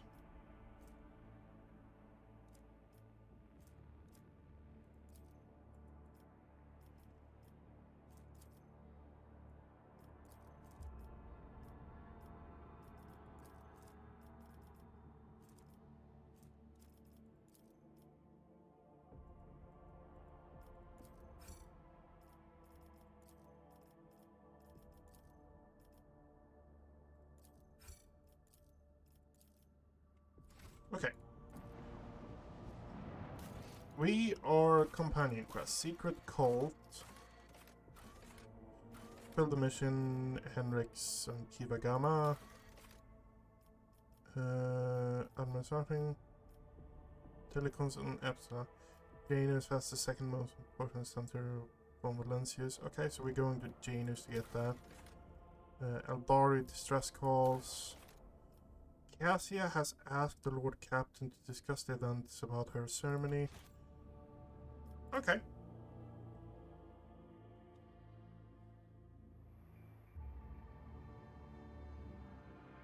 And we need to talk to Sourback as well, then, I guess? About the plasma drive? Trying to do as many quests and stuff like that to actually progress it, because a lot of the time, my first playthrough, I didn't see that much of the main quest. Like Agatha, I saw a bit of Agatha's story, I saw Ulfire's full story, but everything of that happens in the last, like... It is so fortunate you have come. I admit I was seeking you out myself. After the events on Dargonus, it felt like an anthracite grey mantle had dropped on my shoulders. I spent a long time thinking about our very first meeting and what happened next. I cannot wait to shake off this dreary color. You are the only one who I trust to hear this confession. The thought of being Novator both frightens and sickens me.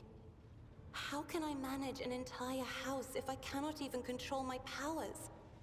I am just grateful to you for always being close and guiding me to the right path. Thank you, Rogue now Trader. Elenia It has will be been an honor to executed. keep guiding She's your in vessel prison. through the Sea of Souls, until you decide otherwise. On the contrary, Lord Captain, the mere thought of what happened tightens a grey-blue slip noose around my throat. To realize, again and again, how fervently your subjects hate you. I am sorry, Lord Captain. I should not have darkened your colors with my own struggles. You did not mention the Starry Atlas when we met. I would never reveal this secret to an outsider. But you have come to my aid more than once already. The Starway Atlas is a sacred artifact of House Orselio. It helps our navigators chart a course through the warp. This crystal, the Atlas, has been inside me for as long as I can remember, giving me strength. But the others... I noticed the renegades in the palace were choked by ashen ghosts of despair when we met face to face. I swear the ghosts were reaching for their atlases. So the atlases is some kind of crystal that is implanted in the navigators of House Orselio at birth. But my atlas is much more powerful than the others. It's the Atlas of Tisiphone herself.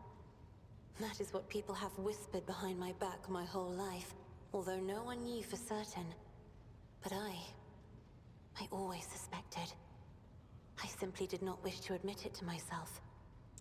Certain navigators in your house fear the Atlas powers? Certain navigators in my house have tried to kill me more than once. But the tales of Tisiphone's brutality, I am beginning to wonder. What if they are all true? What if I will be a new tormentor to those who serve me? Said you wouldn't share your secret with just anyone. Does that mean that I am someone to you?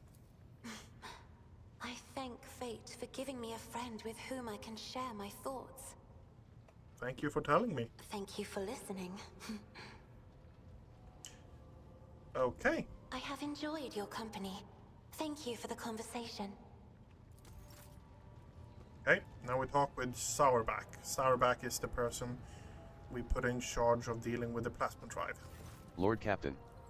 The Master at Arms snaps to attention, ready to carry out your order. The loop-eared clappers. The confession. The loop-eared claps. The confessions. She cocks an eyebrow. Please repeat your orders, Lord Captain.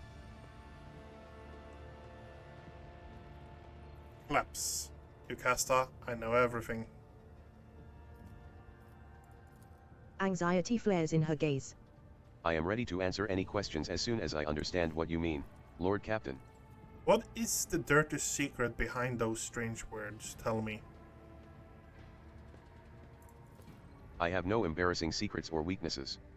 Please recite the charge so that I can make a formal statement. The Master at Arms' words ring with pride and devotion. At ease, it was a test and you passed. Sourback nods respectfully. A stress interrogation is a good tool for exposing ideologically weak elements.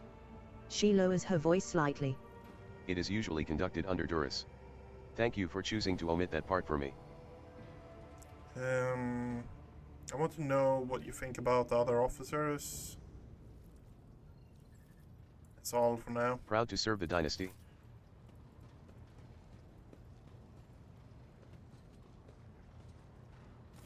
May the Exalted One protect you. Have you grown bored without our little talk, Shireen? I've seen enough of those shiny wrappings of Kronos Expanse. Tell me about the dark side. I will help you acquire the merchant certificate. Oh, Shireen! Thank you for such generosity. I will humbly wait until you steer your vessel towards Dargonus. The Mercatum Tabula Officiale. It sounds almost as majestic as the warrant of trade. You don't look like a typical smuggler. No truer words have ever been said. I'm far more exciting than some small-time peddlers from Footfall. Allow me to introduce myself properly. I am Jai Amira Fatqin Tamiri Ash Ifrit, the 12th daughter of the Lord of Ifrit, a distant world at the fringes of the Imperium. The youngest child is destined to become a bargaining chip in the family's political games. But I was unwilling to accept such a fate, and wanted to choose what to become and which path to follow. When I learned the Exalted One watches over hundreds of other worlds amidst distant stars, I understood there was an entire world of opportunities beyond Ifrit. All I had to do was break the familial bonds tying me down and escape the planet. Which I did a long time ago. Thank you for sharing this. All relationships are based on mutual trust. That goes for business too. Oh.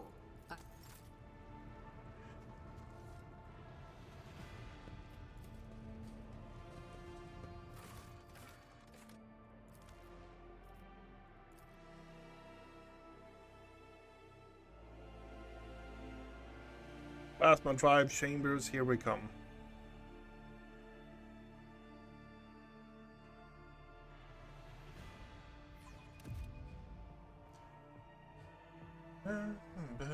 The man kneeling before you has an ungainly build, a stubborn jaw, and a heavy gaze. He looks no different from any other worker in this compartment, except for the tattoo on his forearm, its design resembling a worm devouring a star.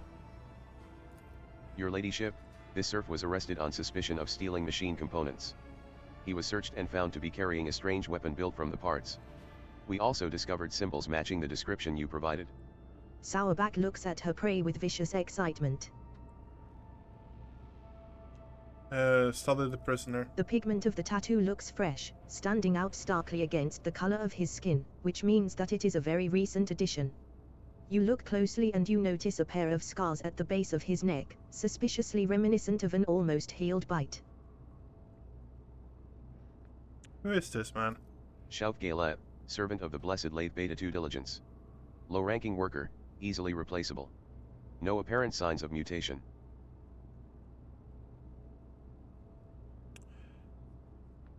Well, do you feel like talking yet? The prisoner gives you the smile of a man condemned and snaps. I've got nothing to say to you, heretic. Choking with rage, Sourback grabs the maul from her belt. She rasps. Allow me, Lord Captain, please.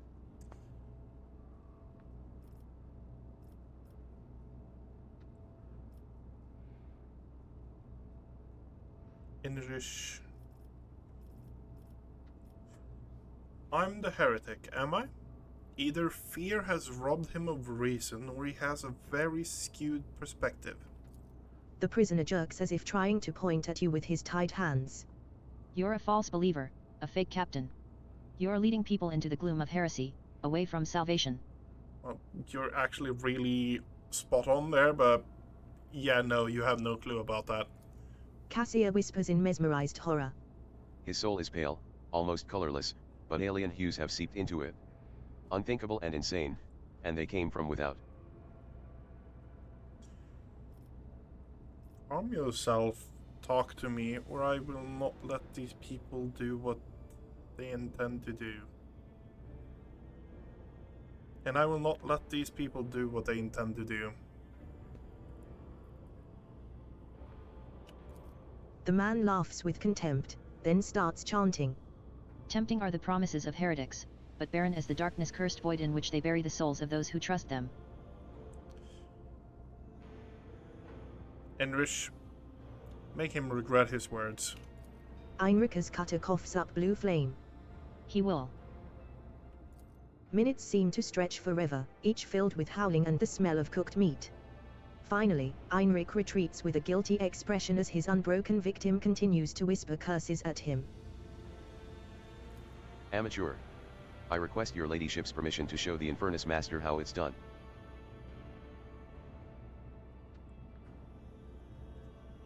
Raise your voice. Watch your tongue, peasant. You are in the presence of a rogue trader. Terrorize me, torment me, gratify your rotten heart, heretic. Know the strength of a martyr's spirit, and come to fear it. The prisoner's eyes flash as he gives you an inviting gap-toothed smile. Yo, cast up. Sourback You're gives up. the prisoner a gentle smile. Did you hear that? You're mine. Before the master at arms lies a groaning heap that was once a man. It shudders and lets out a gurgling sob. Stop. I'll talk. Sourback looks at him with a radiant smile. The prisoner is ready to cooperate, your ladyship. Whom do you serve? The cult of the ravenous star, the true believers, the righteous, the purest congregation, they who hear the songs of his angel. This angel is a sorcerer who appears before me and promised my demise. Did he brainwash you? Or is someone else leading you? How did the conspirators recruit you? I believed. I found him, I bowed to him. His angel's kin granted me a revelation. It entered my flesh. It let me join the congregation. The man's words devolve into nonsensical muttering. I wish to know everything about your vile cult. We believe in the many-armed emperor, Yep. he who waits for his children, cast out into the unknowable abyss. He is kind, merciful, he uproots tyrannies of evil, he sends his angel to the righteous, and angels can follow. The man lowers his gaze with an expression of surprise. It seems he has described his paltry religion in its entirety. This is a pawn, a mindless tool. He was brainwashed and forced into submission. He is not even a distributor of ideology, he was merely fed the rudiments, and, without trusting him with anything important, they sent him out to serve and die. What are you plotting? A mutiny? Death. Yours. Even broken, he musters a spiteful sneer. Fake captain, the faithful are already aiming for your heart. I was ordered to stockpile weapons, so that when the fateful hour comes, the righteous would not stand unarmed. Where are you hiding? Where is your leader? In a sanctuary, a tomb, for heretics, a quiet place. The dynastic crypt. The vermin have infiltrated the crypt holding the bodies of the worthiest servants of the dynasty. No one is allowed inside save for the Lord Captain's personal retinue, and they dared, but how? The crypt's defenses are impenetrable. This angel is an old sorcerer who appeared before me and promised my demise. Did he brainwash you all, or is he someone else leading you? Old sorcerer? No, the angel is not of the woeful human form. He is splendor. His visage is a divine inspiration of the many-armed emperor. You, faithless one, were granted the honor of gazing upon the Magus, our good shepherd, our messenger. The captive lets out a deranged chuckle. If you beheld the angel, you would scratch your own brain out through your eye sockets, for you would realize the depth of your wickedness before him. Many armed. A deep furrow appears on Sourback's brow. Blasted? Lord Captain, we are dealing with an extremely dangerous Xenos cult that excels at hiding among humans. What do you know about our enemy? Very little. As per regulations, every master at arms passes on special instructions to their successor, instructions that more resemble disturbing tales. Some of them mention genetic cults, covered clans, cliques, and sects that all share one common trait, Xenos infestation. These things pass themselves off as ordinary people, as rabble, or preachers, corrupting new groups. They pray to their unholy idol, which they often refer to as the many-armed emperor. They create ever-growing families and produce offspring, hideous at first, but with each new generation, more and more human in appearance. And then, they rise up. Why the many-armed emperor? Their arms, Lord Captain. These Xenos have more arms than normal. They twist and pervert our faith, probably for the sole reason that it gives them blasphemous pleasure.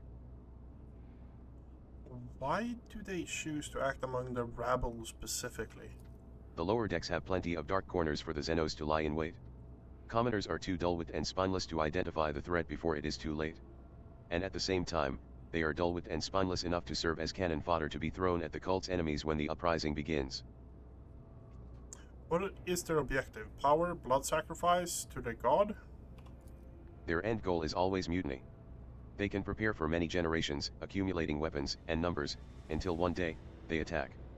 That day is their day of revelation, the apotheosis of their profane faith.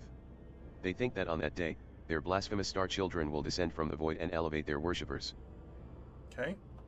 In lieu of answering, Sourback nods grimly, lost in troubling thoughts. I presume our next objective is the Von Valentius dynastic crypt. Yes, your ladyship. We must attack now, while we still have the element of surprise. I will lead the strike force, but I will require your presence and Confessor Adalbert's help. Fierce machine spirits guard the dead. They won't let an armed troop pass without a direct command from the rogue trader and the ring of the ship's confessor. I will meet you at the doors. Casting a glance at the prisoner whispering incoherently under his breath, Sourback adds offhandedly. And this vile scum, with your permission, I'll throw out of the airlock. I doubt he will be of any further use. Such forthright to serve a reward. Give him a cage in my own quarters. You are now the personal slab of meat for torture. Your torture has only begun. Oh my god. The prisoner lets out a long howl filled with despair. It will be done, your ladyship.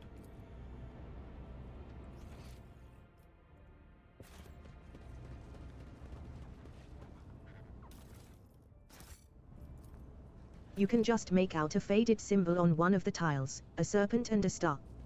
There appears to be someone's stash behind it, but the stash has long been abandoned. Yes, they all will see.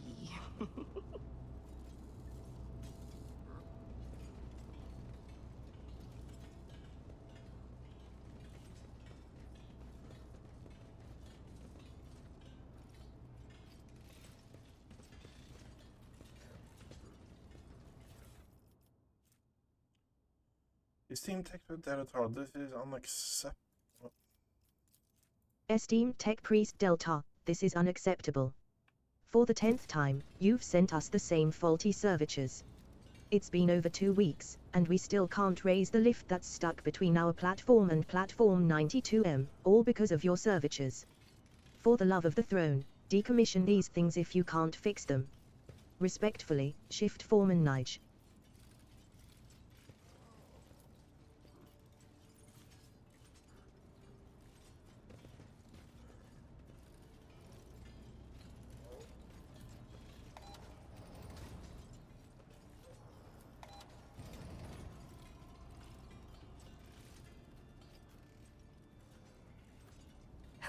There will be no peace in my wake.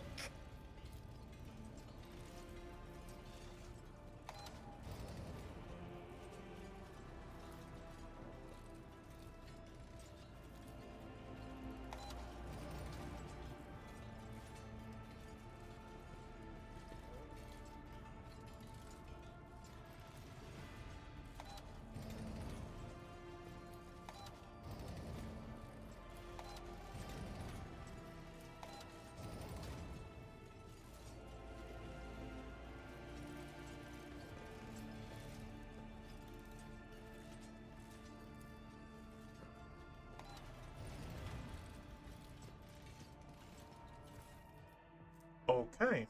The Were's range attack inflicts... Okay, that's really good.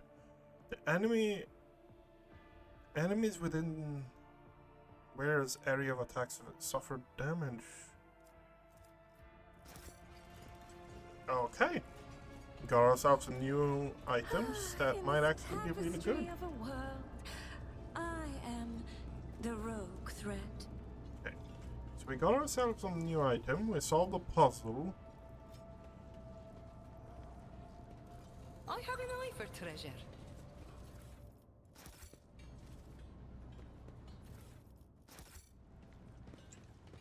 look up here. I am registering 137 violations of the Catechism of Maintenance in operation here. Initializing enumeration.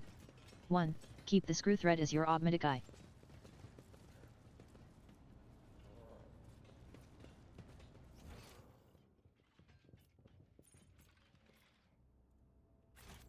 I want to actually see if they have more conversation options or if it's just the ones we've gone through already.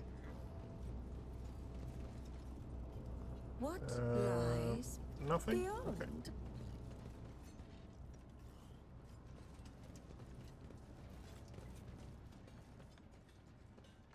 Ah, Shireen, what fabulous places you take us to. Abandoned ships, foul-smelling back streets, and now a filthy compartment where anyone is welcome to get themselves killed by a conductive charge. Chapel, officer's deck, freight line, void ship crypt, void ship shrine. Okay, let's... Oh, maybe we should have actually agenda in here with us when we're doing this now. I think that might have...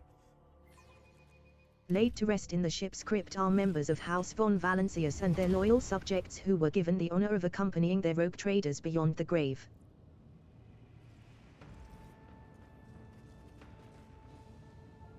I can't do anything. Curiosity sings in my veins. I want to see here.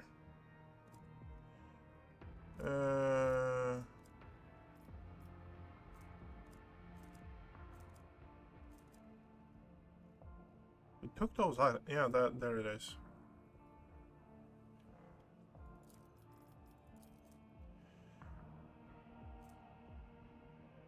Armor penetration divided by 5. That would be 2.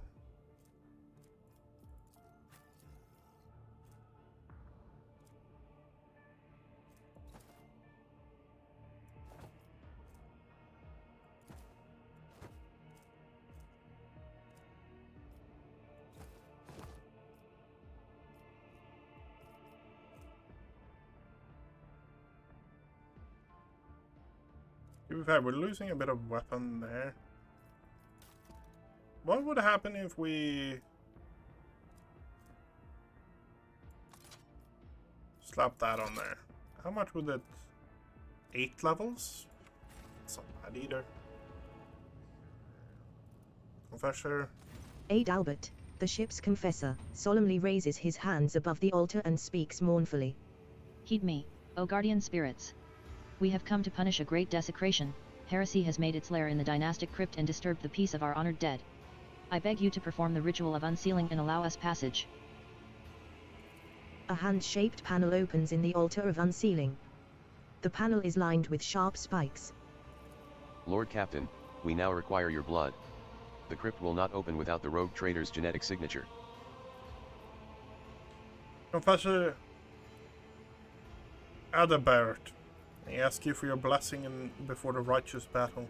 May the Emperor protect his children who carry forth his cleansing flame. Hear the roar of chain swords and the bellow of auto guns, for they are his voice. Oft do I preach clemency to our noble officers, but this I say to you now, lay aside pity and show no mercy. Master at Arms, are your people ready? Ready as never before, your ladyship. They are incensed by this profane intrusion and eager to exterminate the menace before the eyes of our departed ancestors. My enforcers will secure the side sections of the crypt to prevent any flanking attacks. Place hand inside the panel. The panel's mechanical teeth sting your flesh, and you feel your blood trickling down the small ducts into the altar's bowels. You hear a click, and the crypt doors open with a piercing creak. Beyond them, you see nothing but darkness. Sacrilege. The hallowed crypt must remain illuminated at all times to drive away the shadows from the place of the ancestors' final repose. This was done on purpose, I'm sure of it. Our coming is expected. Vanguard, provide the Lord Captain with Illuminator Servo Skull. She gives you a surprisingly easy smile and bows. Take care, your ladyship, and watch out for dark corners. Move out. Your ladyship, wait. There's been. Heinrich bursts into the ante-compartment and stops short when he sees the open doors and the gloom beyond. Damn it, I'm late. I meant to report an act of sabotage. They've cut off the promethium supply to the crypt's lighting. You're walking into an ambush.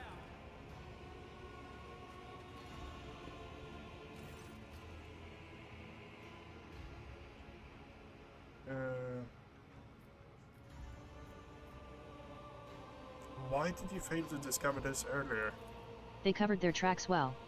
But I was worried about your safety. Heinrich smiles somewhat sheepishly. Which is why I took the liberty of sending maintenance patrols to inspect the perimeter of the crypt. Your expedition performer is laughable. The officer bores his head with dignity. You notice fresh oil stains on his coat. It seems he not only sent his underlings, but also went to investigate the area himself. Whether through darkness or well-lit halls, we're going. I fear we might be underestimating the enemy. The enforcers have already done it once. The Infernus Guild would join you in this fight, if you would have us. To get inside, the aberrations would have had to make a passage for themselves somewhere in the crypt's perimeter.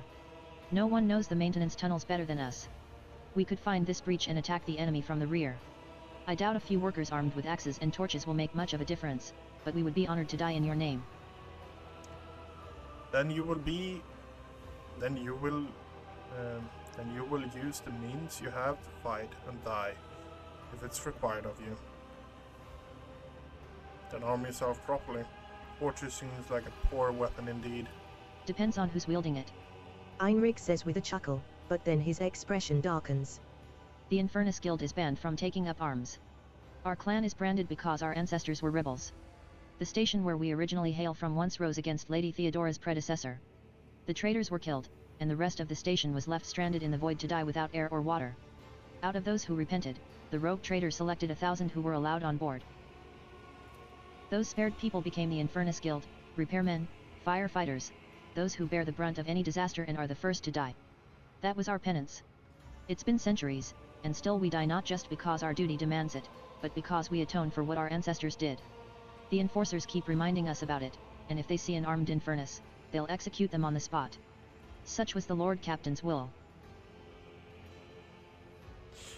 Then you will use the means you have to fight and die, if it's required of you. We will, your ladyship.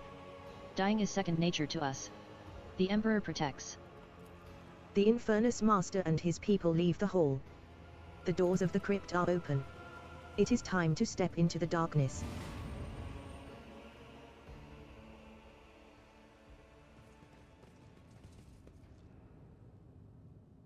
Okay. They will see. Oh yes, they all will see. The game saving is a bad sign, by the way.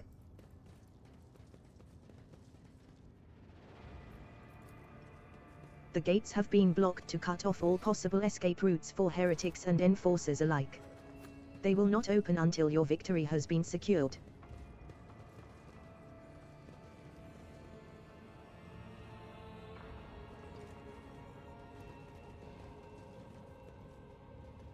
Servitor. In the pale light of the lumen, the servitor looks like an animated corpse. But no grave will ever accept a human who has become a thing. Open. Master Duelist. Whenever the wearer scores a critical hit with a ranged attack, their next attack against any target automatically hit and cannot be parried or dodged. Yeah, that's really nice. Needle pistol shells are scattered across the floor. They do not belong in this realm of tranquil glory. In this tapestry of a world, We are rogue I traders, am the and ours is a rare rogue destiny. trade. Yet still we remember those who once walked at our side, who served us, whom we honored. Okay. We got that. That's actually a really good one.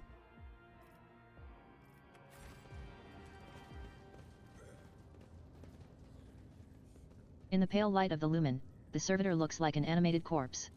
But no grave will What ever accept a is human who has become a thing. that? What is that? The skull gives in, and something clicks beneath it. Somewhere in the dark, a passage opens up with a rumbling groan. Glory to the diligent servants of the dynasty who have exalted the title of seneschal.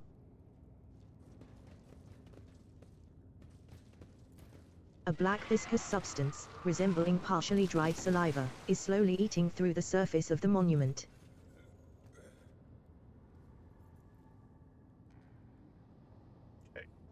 What lies beyond?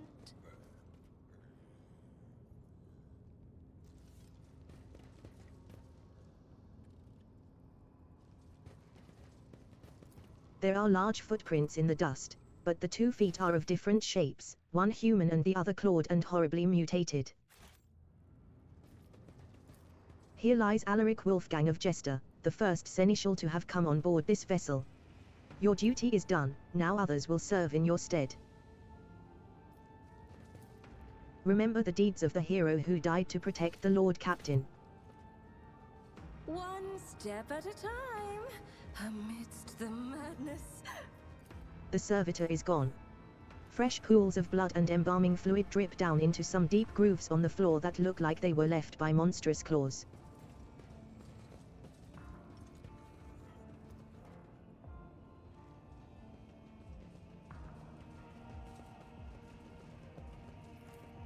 Wires protrude from the servitor's severed head, wrapping around a fragment of its spine.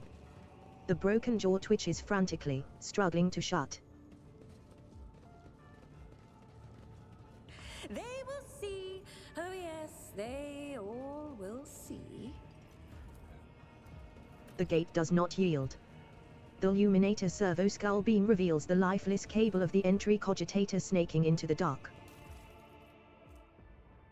Oh, creature armor. Base armory. Ooh, we like that one. We like that one a lot. Old crypt key.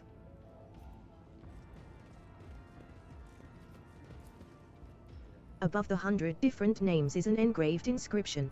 To all who made the highest sacrifice for the dynasty and paid with their life, honor, and name, I will remember you.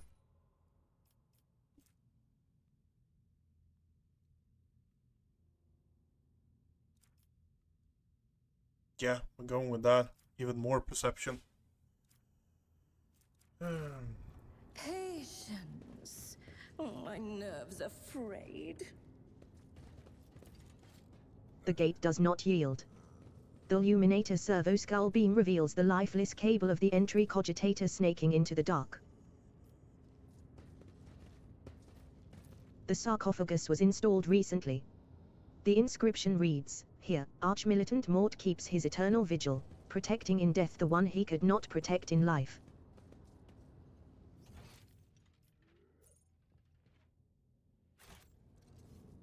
In this tapestry of a world, I am the rogue thread.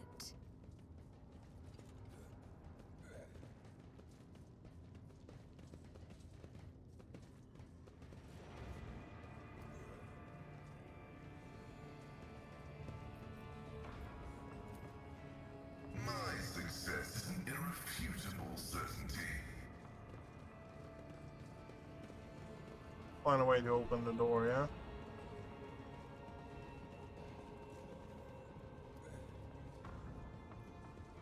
There will be no peace in my wake.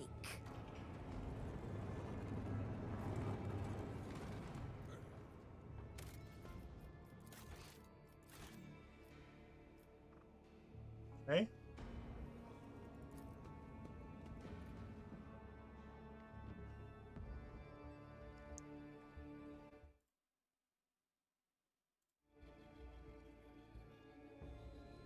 Okay, we are now in the crypt main hall.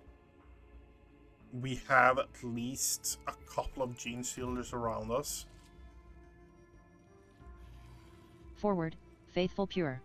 Yep. Crush those who oppose the coming of the many-armed emperor.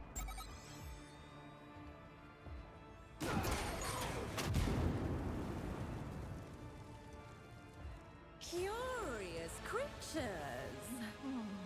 I wish to vivisect you. You cannot stop the angels, faithful! The evidence discovered on the upper layers of the crypt suggests that The conspirators are heavily armed and the mutants in their midst. Rogue Trader and the retinue prepared for the fight ahead.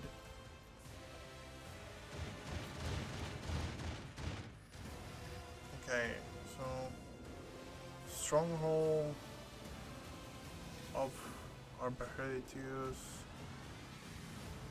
Okay, we have that on that side.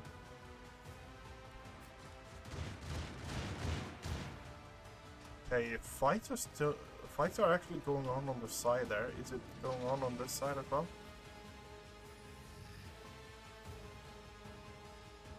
Yep.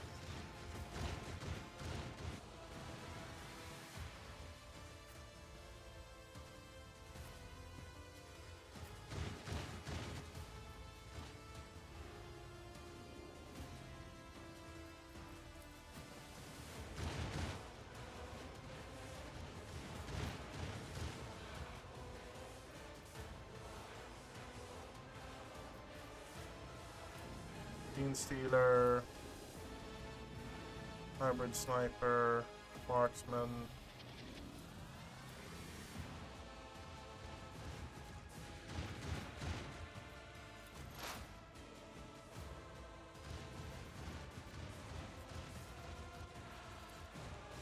Request approved.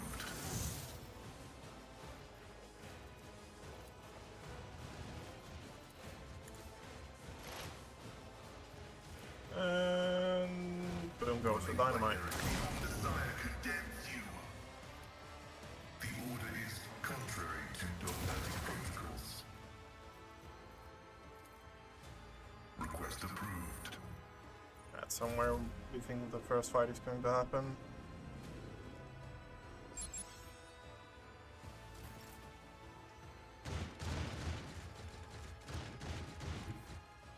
I will leave footprints of scarlet.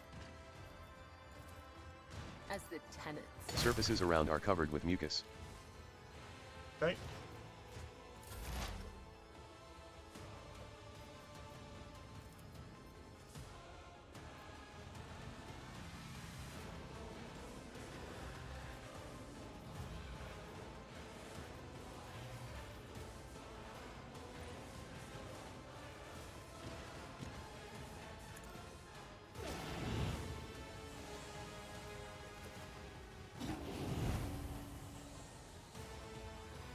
Well, already up to 20 stacks. Yeah. Shattered foes in my wake.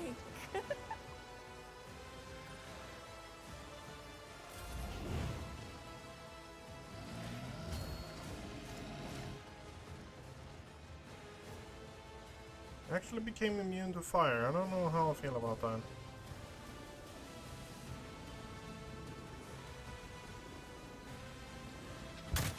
Oh, my ears are ringing. Ouch.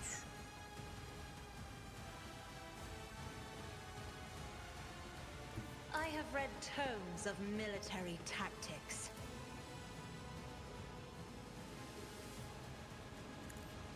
The Science Song guides me.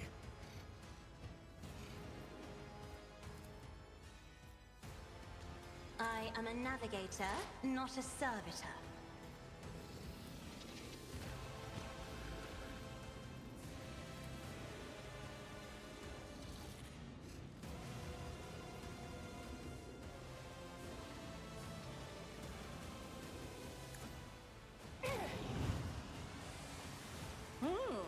Let's see.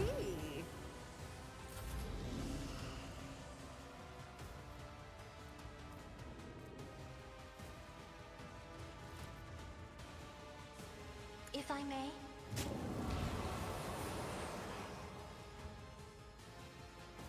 What is this? Weapon? Burst fire?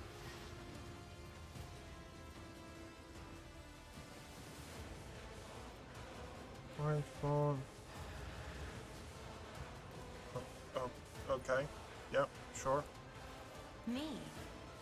If you insist, Lord Captain. We bring deliverance. Deliver us! I net cannon? Only the faithful will ascend.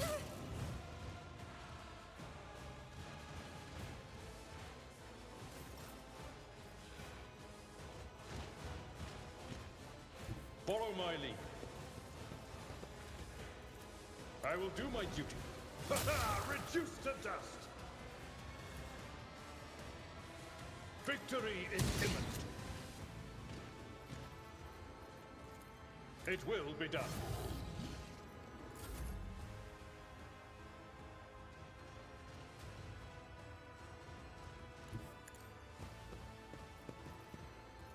Don't get too cocky.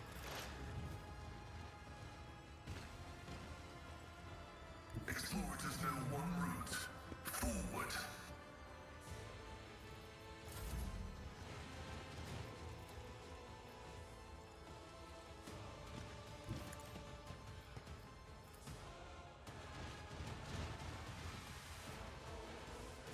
Am I Yep. getting paid for this? I can do that. Protect the pure, my brethren.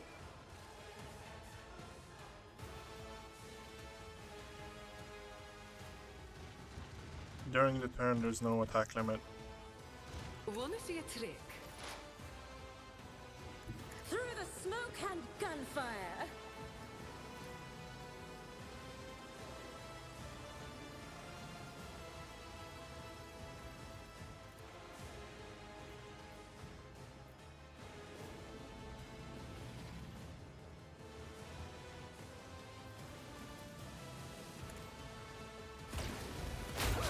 Another one is shattered.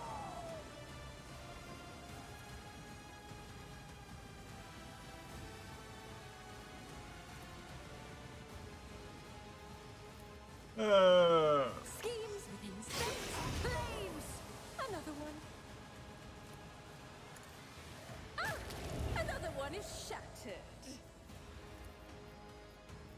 Can I actually hit him? Oh, yes, I can. Another stroke of genius.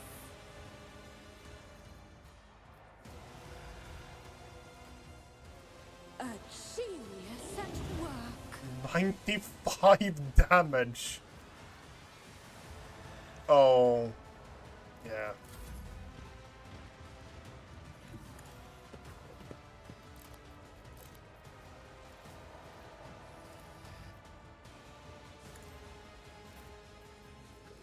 At your beck and call, one fewer target.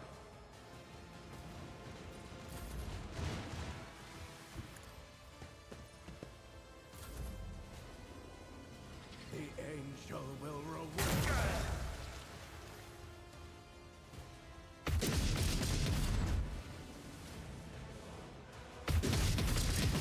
Failure detected.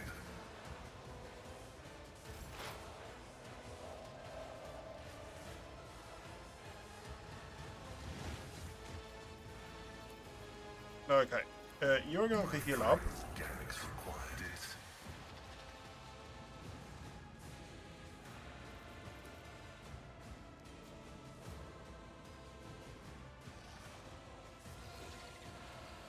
Oh, I can't actually move.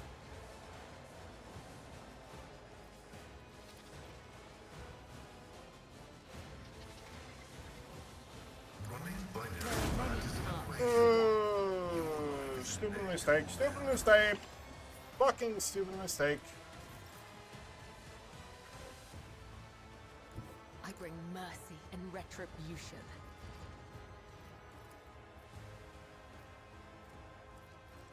What is this? Trust me. As honor only. I shall not kill Insects it. begin crawling under your skin. Brings me no pleasure.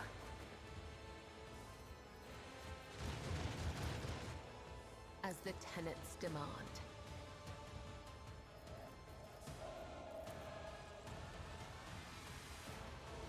The shadows will see it done.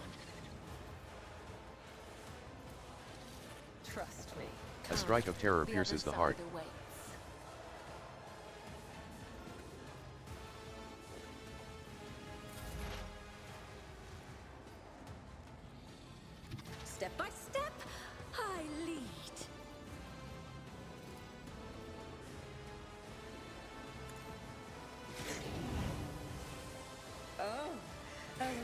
Wicked thought.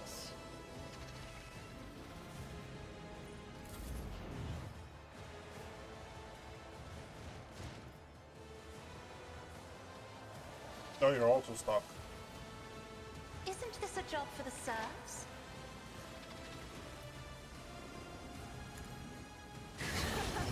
Fate claims another one. Let's see.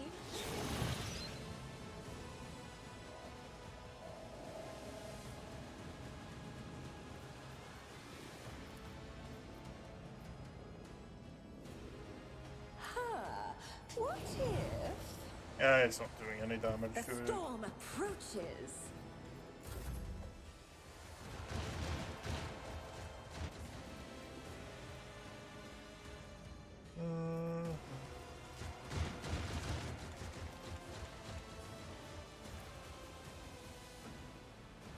And damage it with crack grenades? No. You don't frighten me. High momentum.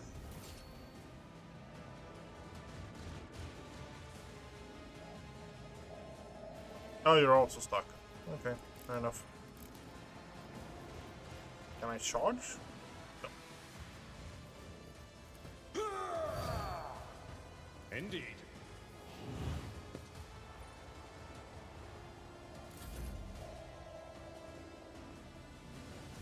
This battlefield air is good for my lungs.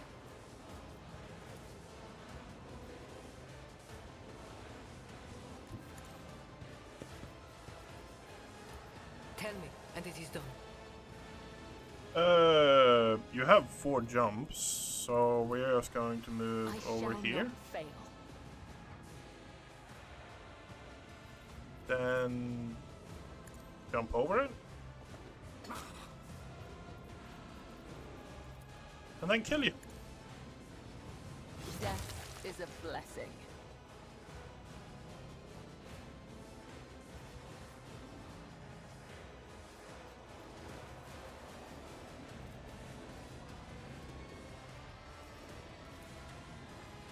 Trust me.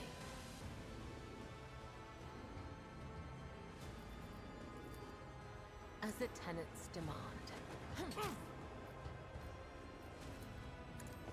Come, the other side awaits. The shadows will...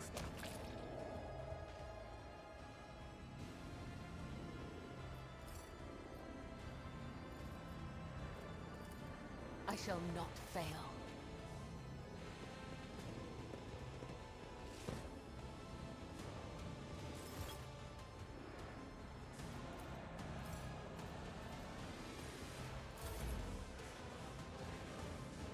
A moving target lives longer.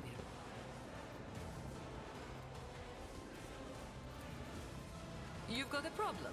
I've got a prize. Dare you? Ouch. You go hand in hand. Ouch.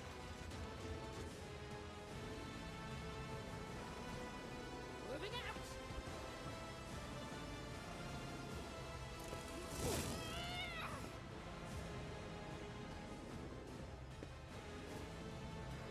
Onward. Follow my lead.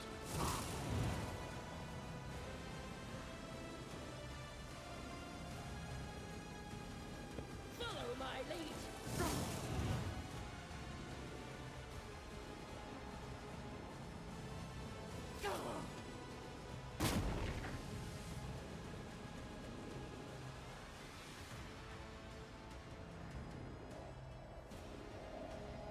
Well, you're going to die. Blood took it like a champ, huh? Yep. Death comes in silence.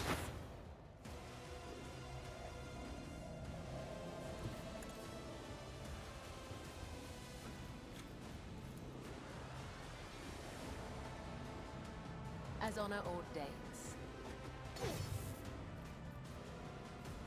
Trust me. Let your soul be purged.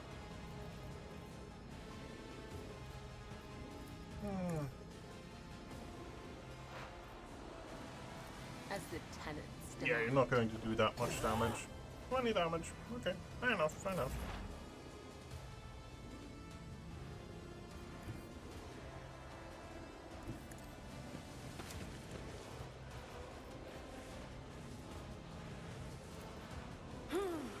Let's see.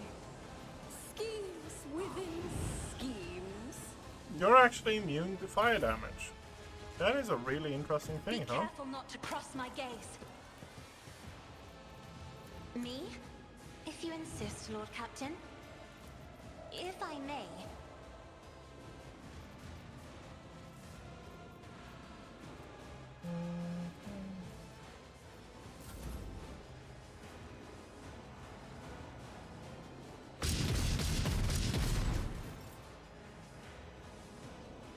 A tactically sound approach.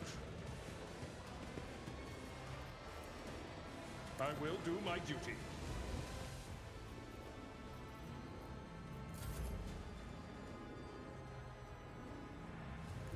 I know what I'm doing, usually.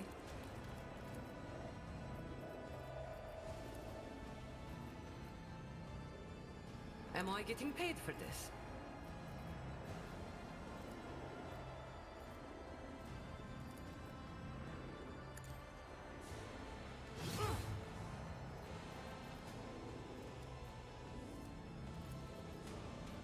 As honor ordains.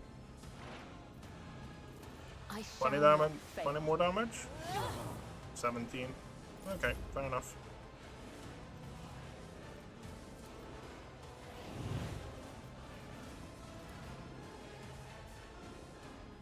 Don't get too cocky.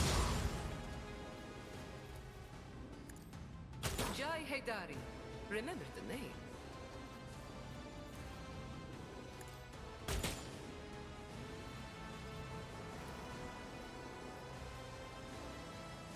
Tell me, and it is done.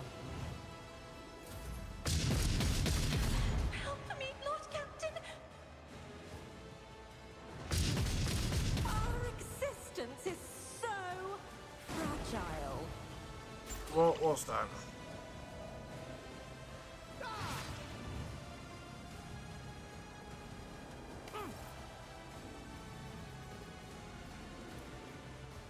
The shadows will see it done.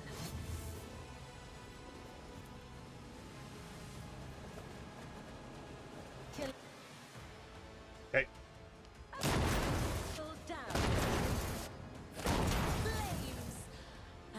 The old man before you resembles a human being, but the scaled bony growths going from the bridge of his nose to the top of his bloated, hairless head, the grotesque cheekbones, and the black claws on his meaty fingers leave no doubt that this creature is a genetic aberration. He utters in a creaking voice, black spittle spraying from his mouth. You have spilt the blood of the congregation. You have offended the purest of his chosen children. You, heretic. The creature's last word elicits a nervous laugh from the nearby enforcers. The irony of this embodied perversion of the human form accusing you of heresy is not lost on them. The confessor whispers a quiet prayer. The master-at-arms is watching the old man's every move, her lips twisted in contempt. Enrich, I see you found a hole through which the mutant scum wormed their way inside. We have. This discovery cost the guild 68 souls. It was crowded in those tunnels. They set monsters on us, but few things can scare someone who has seen a fire in the arsenal bay. Master-at-arm report. Sourback's gaze remains trained on the mutant. You notice deep wounds on her chest and shoulder, but she shows no signs of acknowledging their existence. Strike forces have cleared the side sections of mutants. The freaks fought like madmen, but they could not match the skill of the von Valancius enforcers. Once victory was secured, our pursuit units made sure that none would escape. Our flamer squads are in the process of purging the crypt. All degenerates confirmed dead.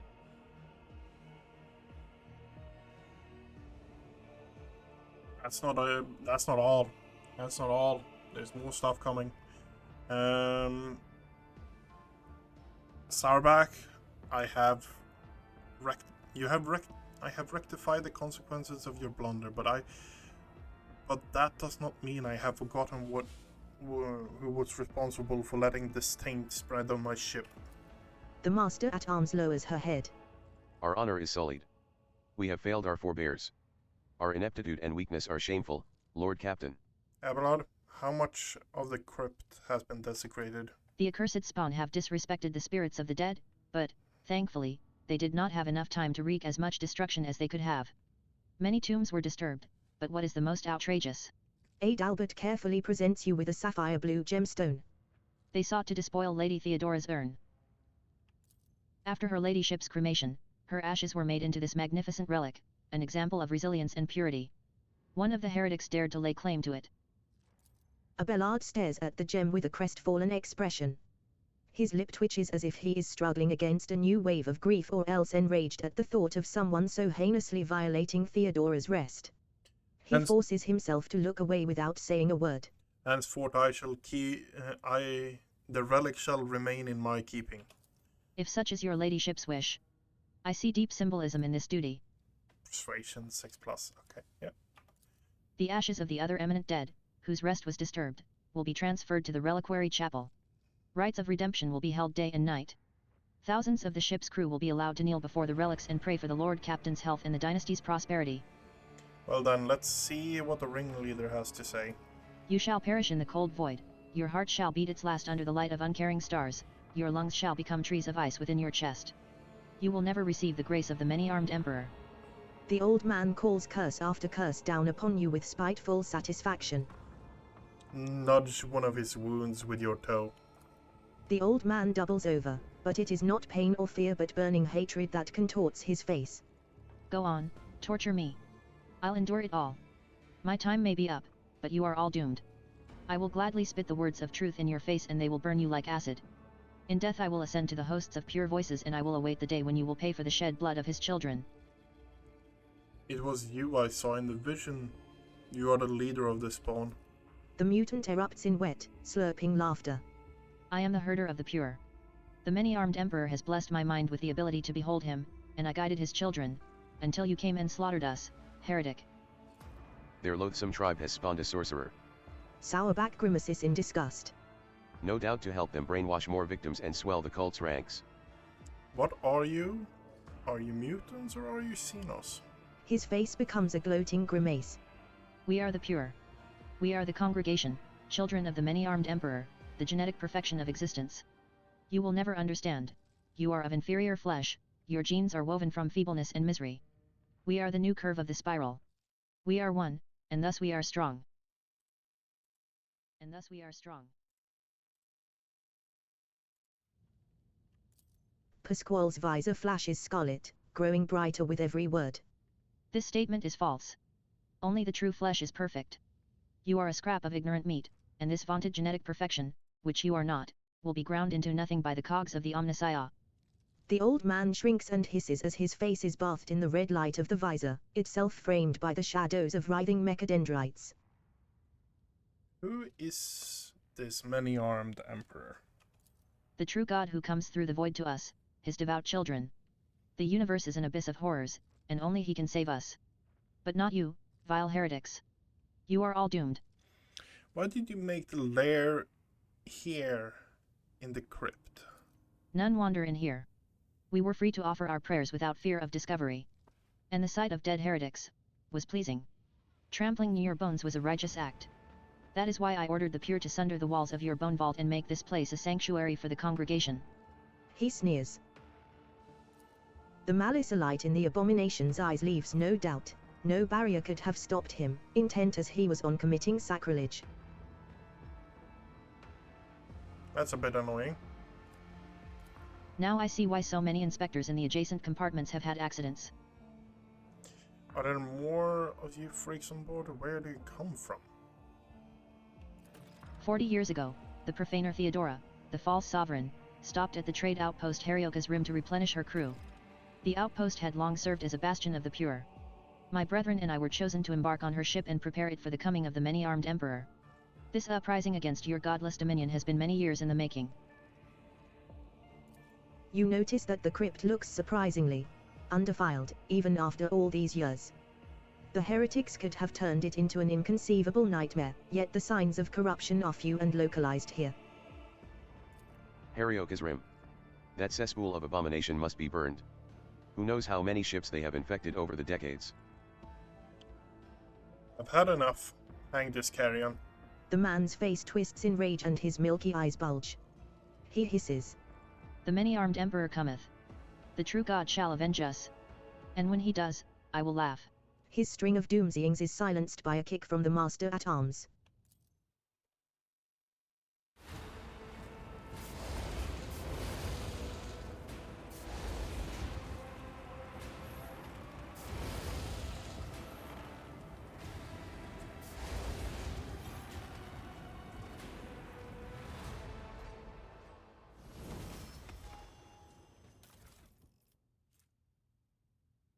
Bio dagger. Each attack with this increases the damage until the end of combat. Oh my god, that's blood burner. Oh. Every hit this pistol increases the level of damage over time effect suffered by the target by 5. Okay. The hole in the wall seems to grin with broken teeth, as if mocking the dynasty's ancestors. It would be impossible to make a hole like that without industrial tools. Curiosity sings in my veins. Just as he ordained.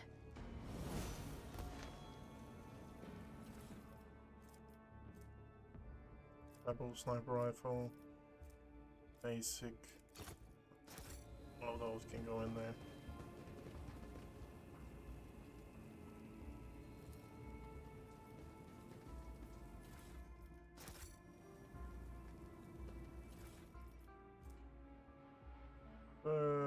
Fills a line, energy damage with 10% armor penetration, pushing the target back. Okay, that's an interesting one.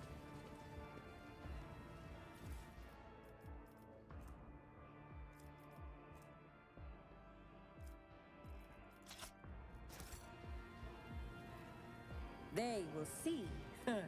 The defilers dumped the remains on the floor, then connected a water pump to turn the sarcophagus into a cistern. This sarcophagus belongs to the first rogue trader of House von Valancius. Merciless time has erased their name from the stone. The sarcophagus has been turned into a container. Supplies, ammunition, and bandages lie in an unceremonious pile on top of the bones.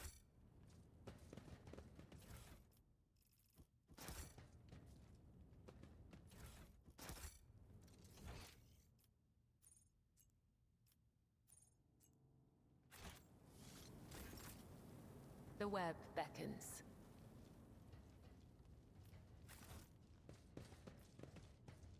Oh, what lies beyond?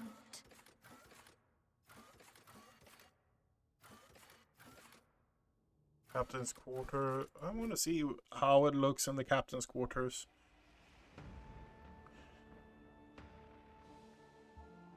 We told them to put a prisoner in there.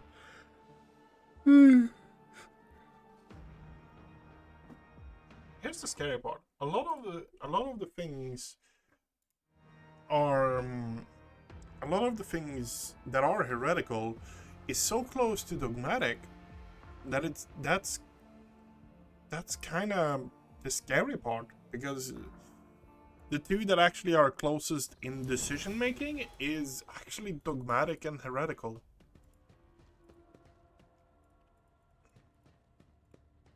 Which is crazy to think about. Nothing is available. Okay.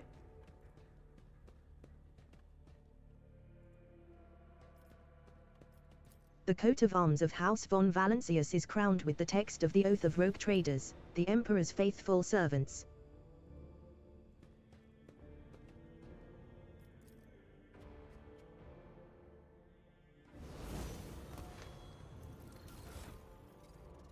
Okay, so we got ourselves a new chest armor today.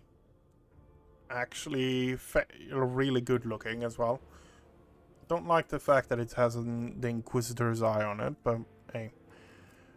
If that's the biggest problem with it, then I honestly think we don't really have that much to worry about.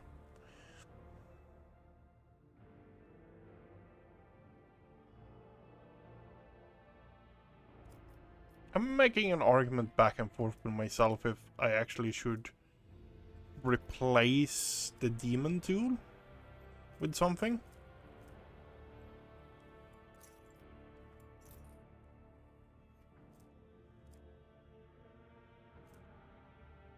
The wearer's persuasion is increased by 6.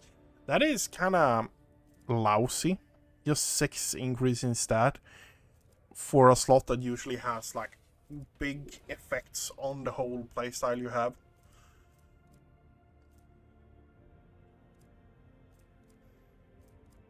I say that, but I'm looking like nothing really is great.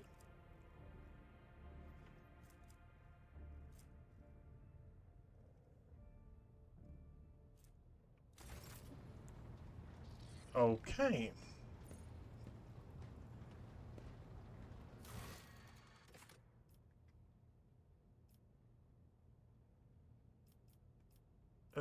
Illegal mutants are hiding in an ill reputee.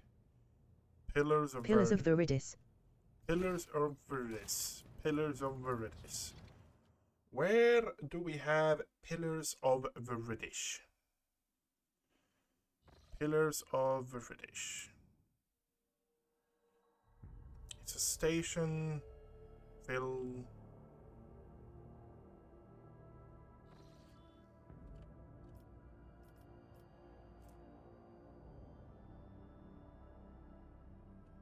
Okay.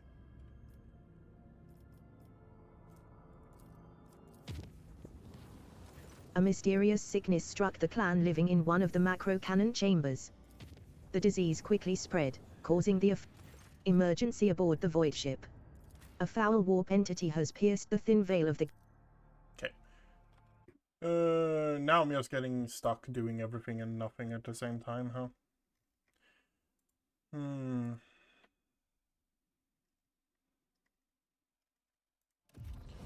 Okay. No, it's cinched this time.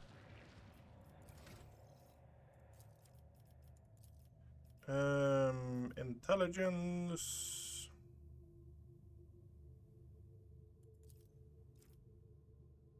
Intelligence, we're going to increase it by 5. Operative. Willpower. Yep. Logic. Tech use. Athletic? Actually 60 in athletics. That's actually not bad.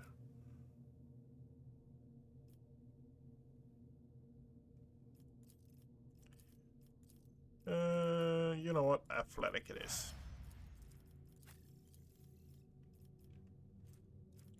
Fellowship. No, weapon skill.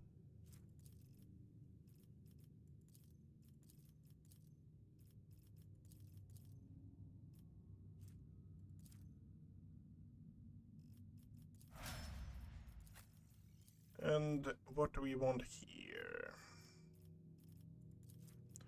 Logic.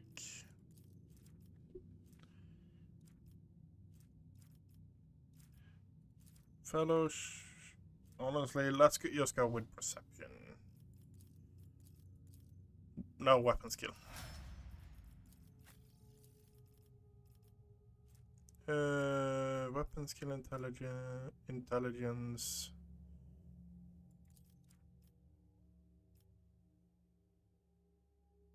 Fellowship, ballistic skill. Yep.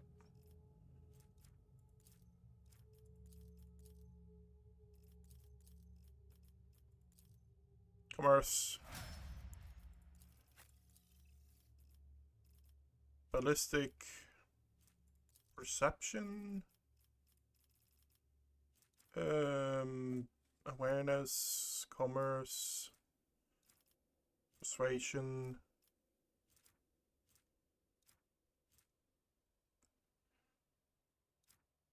Coercion. Yeah, coercion. And what do we have for you? Demolition? Yeah. We failed the demolition test, that's kind of why I'm just like, let's go demolition.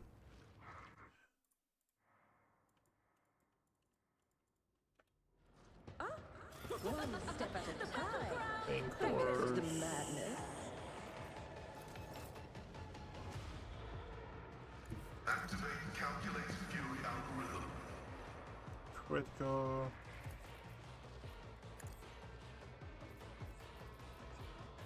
The scriptural prognosis is favorable.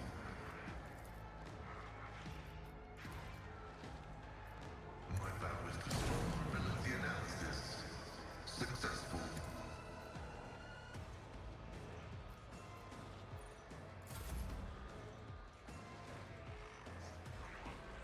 A dance of blades and shadows.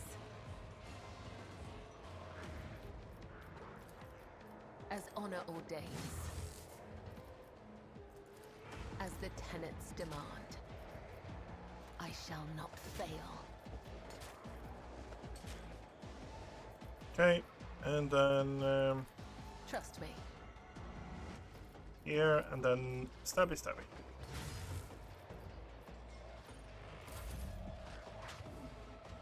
Parry. Nice.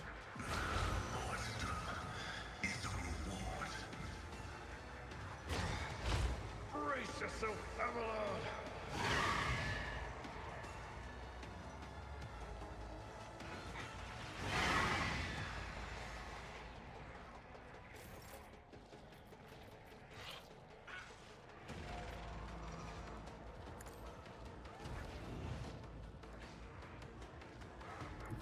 Emperor, give me strength.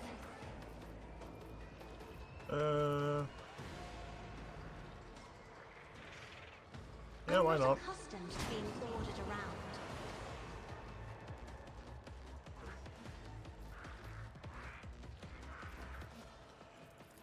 And I am a navigator, not a servitor.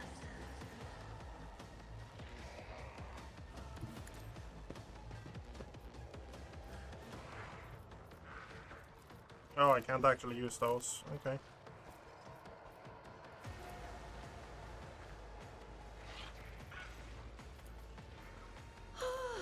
A genius at work. Because it's already filled. Okay, fair enough. Me? If you insist, Lord Captain.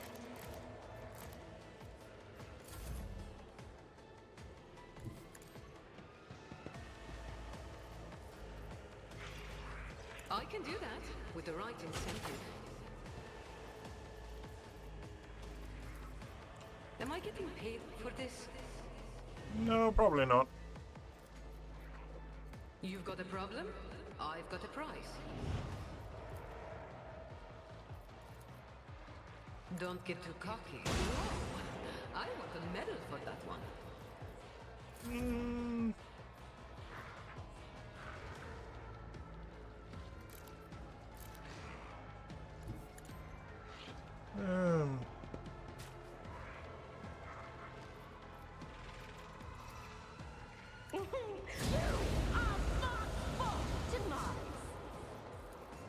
What if? Okay. Avalord. My place is at the fore. Someone else can do this. Target well struck. Okay. Well, hello there, Pascal.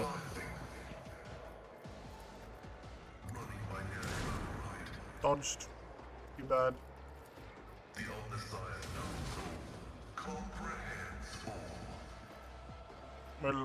We're going down a bit in. I am your blade and shield.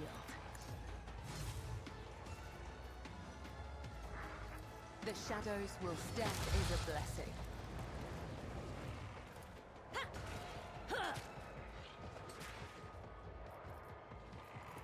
As the tenets demand. Okay, nice.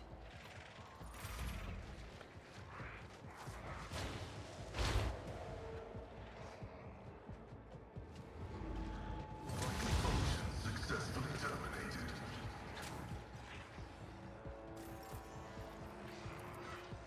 Isn't this a job for the serfs? Let's see.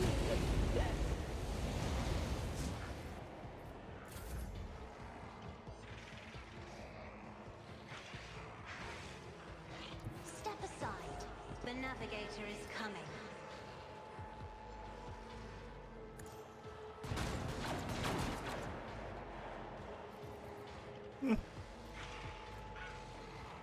I've seen worse. There, get back in the fight. Okay. I'm not accustomed to being ordered around.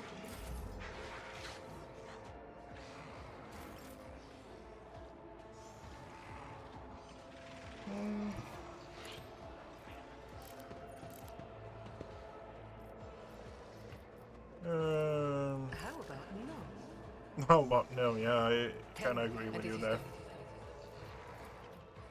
Trust me. As honor ordains. Okay. And I can do that with the right incentive. you missed a prone target. Really? You've got a problem. I've got a prize.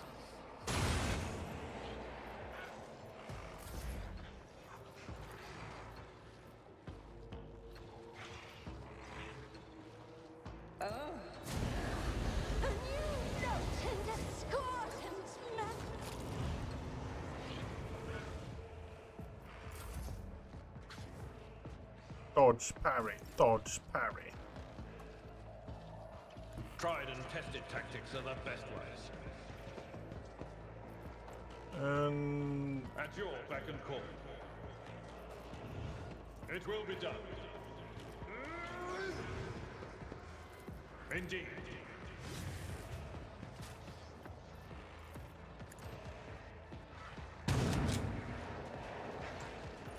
and you dodged.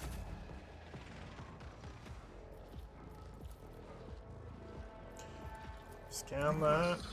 Approved. My vow is to serve. Okay. Killing brings me no pleasure. Okay, fair enough. I shall not fail.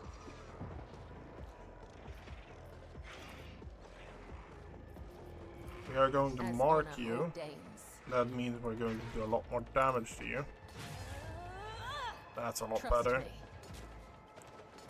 Is it enough to kill you? No, not really, but we The can do that shadows with will that. see it done. And you parried! How Trust nice me. of you. A feeling of terror grips The your other heart. side awaits. My ears are ringing. A predictable downfall.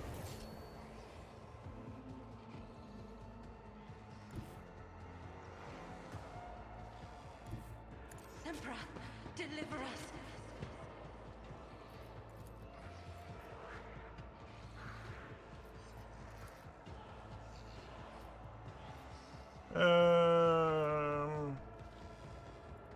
Finest hour I'll on show you Avalon. why navigators are feared.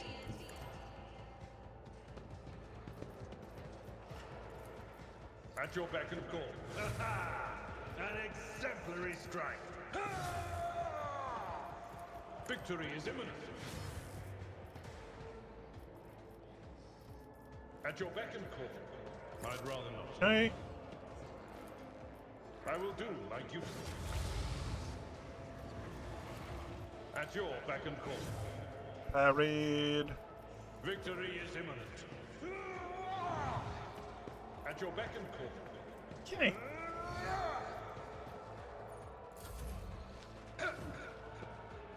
Parry, strike back.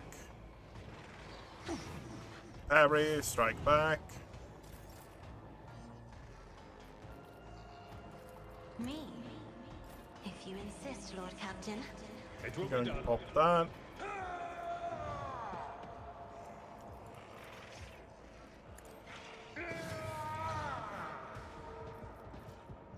Okay.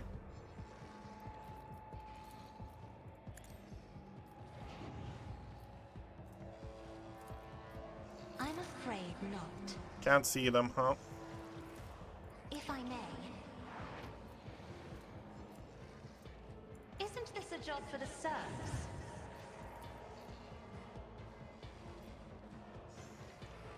I am a navigator. Okay. Am I getting paid for this? Don't get too caught. Sounds become unbearably loud.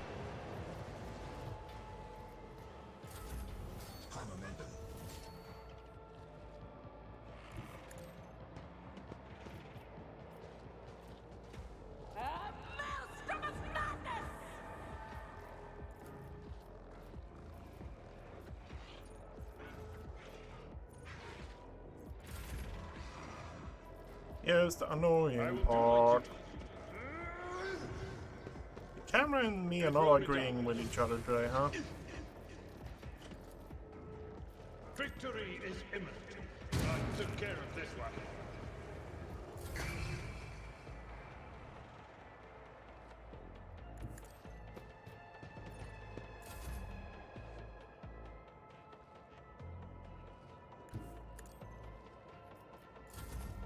Aim for the heart next time. Battlefields are always drowned in scarlet.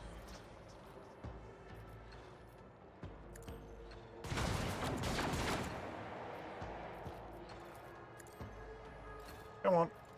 You can hit him. Nice.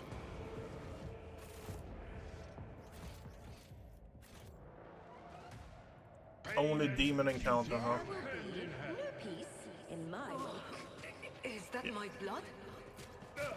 Just a minor setback. This is the curse of me. I start doing something and it's just like, oh, I'm... Lord Captain, the Lex mechanics assigned to the Astropathic Chapel are reporting a significant drop in our communications potential. This may be a consequence of the telepathic ritual in which your ladyship deigned to participate. The enforcers report that the choir master asked for an audience with the Lord Captain and has since locked himself in the chapel, refusing to let anyone in. As brazen as the audience request may seem, I cannot shake the feeling that it is a cry for help. Okay. The Master at Arms reports a disturbance in the Foundry Bay. A certain Nemesit, an avenging figure beloved by lower deck rabble, shot the Commandant during a routine medical supply delivery and called on the vessel's serfs to fight for a better life. The rabble immediately plundered the medical storehouse and proceeded to smash other supply stations, slaughtering officers as they went. Nemesit has escaped, and the situation on the deck is increasingly spinning out of control. The Master at Arms asks permission to employ the harshest possible treatment, not simply to restore order, but to avenge the dead Commandant as well as the fallen enforcers. Discover the details of the Commandant's murder. Nemesit's reason for the attack had to do with the widow of a respected foreman. She had delayed the queue by begging to be given medicine for her afflicted children, which the Commandant refused because her request exceeded the expenditure quota. The widow persisted and was given 10 lashes on the spot. That was when Nemesit fired the fatal shot that set off a mutiny in the compartment. Learn more about Nemesit. The Master at Arms reports that this is the 4th Nemesit to operate on the lower decks over the past few years. The previous 3 were captured by enforcers, and each openly identified themselves as Nemesit. The public executions evidently have no effect. People continue to rally around their hero as soon as one emerges and always believe in the invulnerability of their champion. The Seneschal points out that all Nemesits act in the same fashion. Whenever the rabble is feeling oppressed, they step forward, serving as the spark that ignites the fires of sedition. They target the officers most hated by the workers for their strictness and adherence to order, with every murder bringing cheers from the commoners. The Vox Master shares the rumors about Nemesit that abound on the lower decks. Some say he arises from the blood of oppressed laborers, some, that he is the vessel's spirit of justice.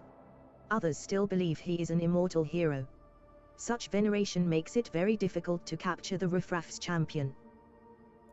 In light of the discovery of a gene-stealer cult cell on the ship, Heinrichs van Kalarx recommends paying special attention to the Nemesit story. The interrogator suspects that an escaped mutant is behind the incitement to revolt. It is too similar to one of the tactics employed by these enemies of humanity. So, division among the rabble. Whoever gives up the Nemesite will be moved to the middle deck and paid a year's allowance.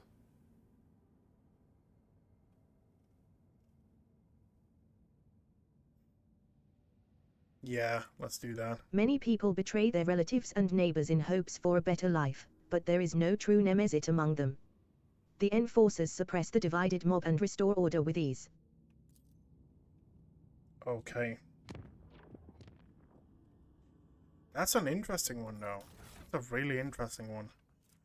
So the Nemesis we kept hearing about is actually, in all presumability, one of the leaders of the Gene Stealer cult that is currently going through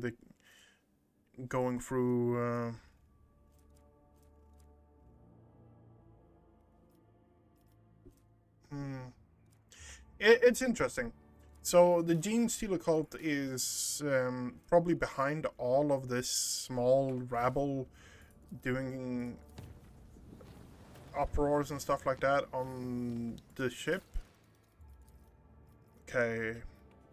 Can't do anything there. Lord Captain, there's been a tragedy on Darganus. Okay. Governor Drivestam has been dedicating most of his time to restoring the astropathic choir lost to the warp storms. But the psychers he assembled were struck by an unknown assault. They heard something, and it has cast them into madness. The astropaths have lost sleep, clawed at their skin to the flesh, muttered gibberish, and now they have gone completely berserk.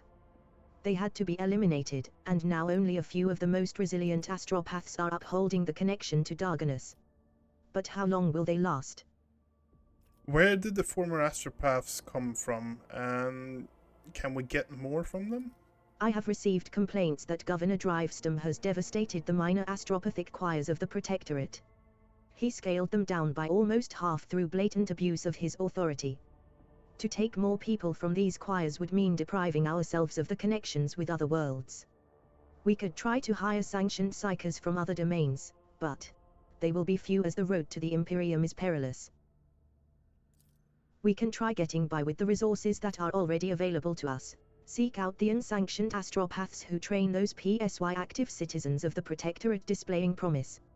A most regrettable violation of his laws, caused by our grave situation.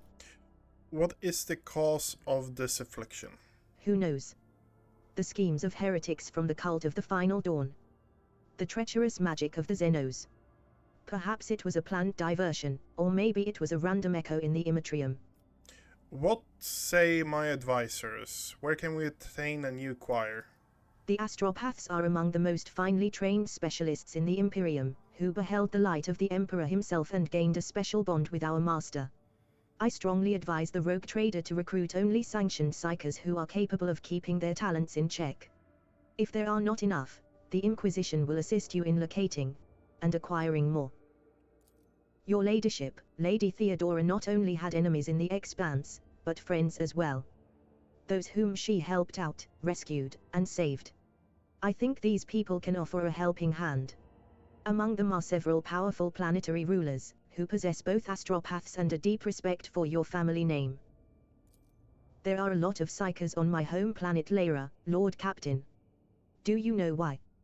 There, we are not despised, persecuted, or enslaved on the black ships. There, we are sheltered from raids, educated and respected. Of course, it is all done in secrecy from outsiders, but I can suggest which ruler to contact. Perhaps the von Valancius family name will be enough to make a deal and obtain a more educated group of astropaths rather than some criminal rabble. Okay, so we have Witch Collector. That will give us Rogue Traders Party. Gain Fellowship bonus divided by 2 momentum. When using any psychic or navigated powers. We are really we're using a lot of psychic power. We're using a lot of navigated powers. So that could be really good. What do we have here? Discipline on the Dam. Demons and demons, chaos creatures, psychers, and navigators deal 10% less damage to the... Okay, so solid option. Solid option. What do we have here? While Veil degradation is equal or more than 10, the wearer deals additional 14 damage with all psychic power. It's between... A certain part of me wants to go full in on Idra's selection, because that feels correct as well. Which collector feels... No, I think I'm going with which collector, because it's going to help us get our ultimates off a lot more. Right? Yeah. Party gains fellowship bonus divided by 2.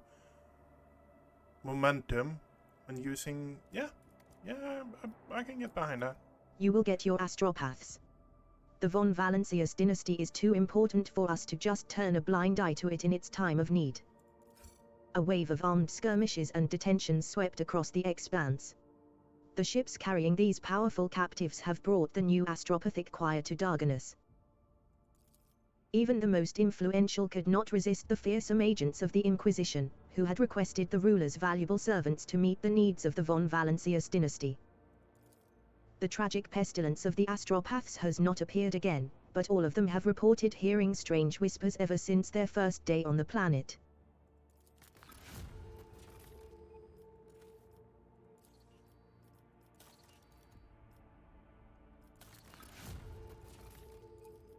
Nice. We are moving up in this world. Bloods. We wanted to go Bloodsport, and for that we need Mechanism. I don't know why we wanted to go Blood. We want that two-handed axe, to be fair. It's a really good one. Ballistic skill and ranged attack. We could go Killing Fields as well.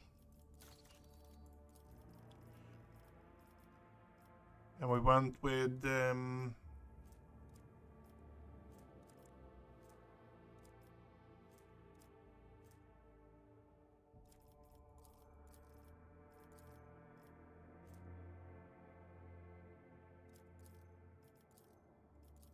oh yeah, we want this because increased reputation with Fellowship of the Void. Okay, yep.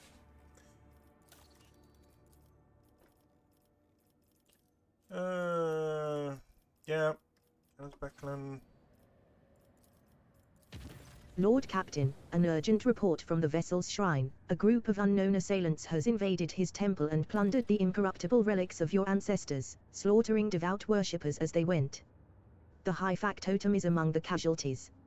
Had Master Montig and Mistress Sauerback not arrived in time. Fortunately, Master Danroke survived and remains conscious, albeit in great pain. He implores your ladyship to come to the temple and hear his confession. And so it comes to pass. Kibella's somber voice fills the broadcast.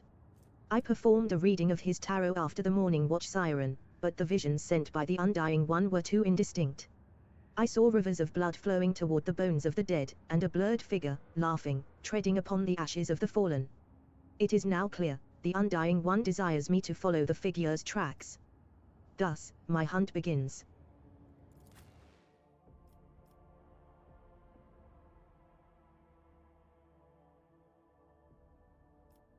Are we taking Jay with us, or are we taking Cassia with us? Or are we taking Argenta with us? We're taking Argenta with us to get a bit more versatility in the group, I think. I say that, but fuck.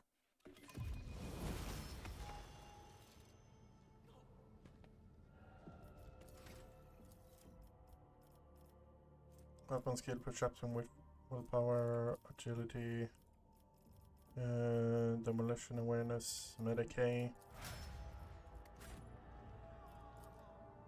A power maul rests inside the glass. The inscription on the reliquary reads, I am Wrath. I am the cleansing. Whosoever wields me walks in the footsteps of Furia. The reliquary has been ransacked and the sacred ashes of past rogue traders and their servants stolen. They're still here? Oh, so you can't do... Oh, you can still do that one. Okay, fair enough.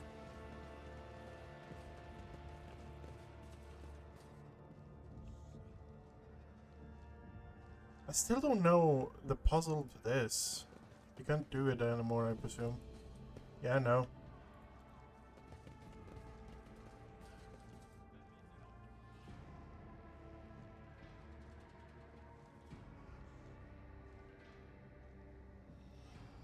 I understood that.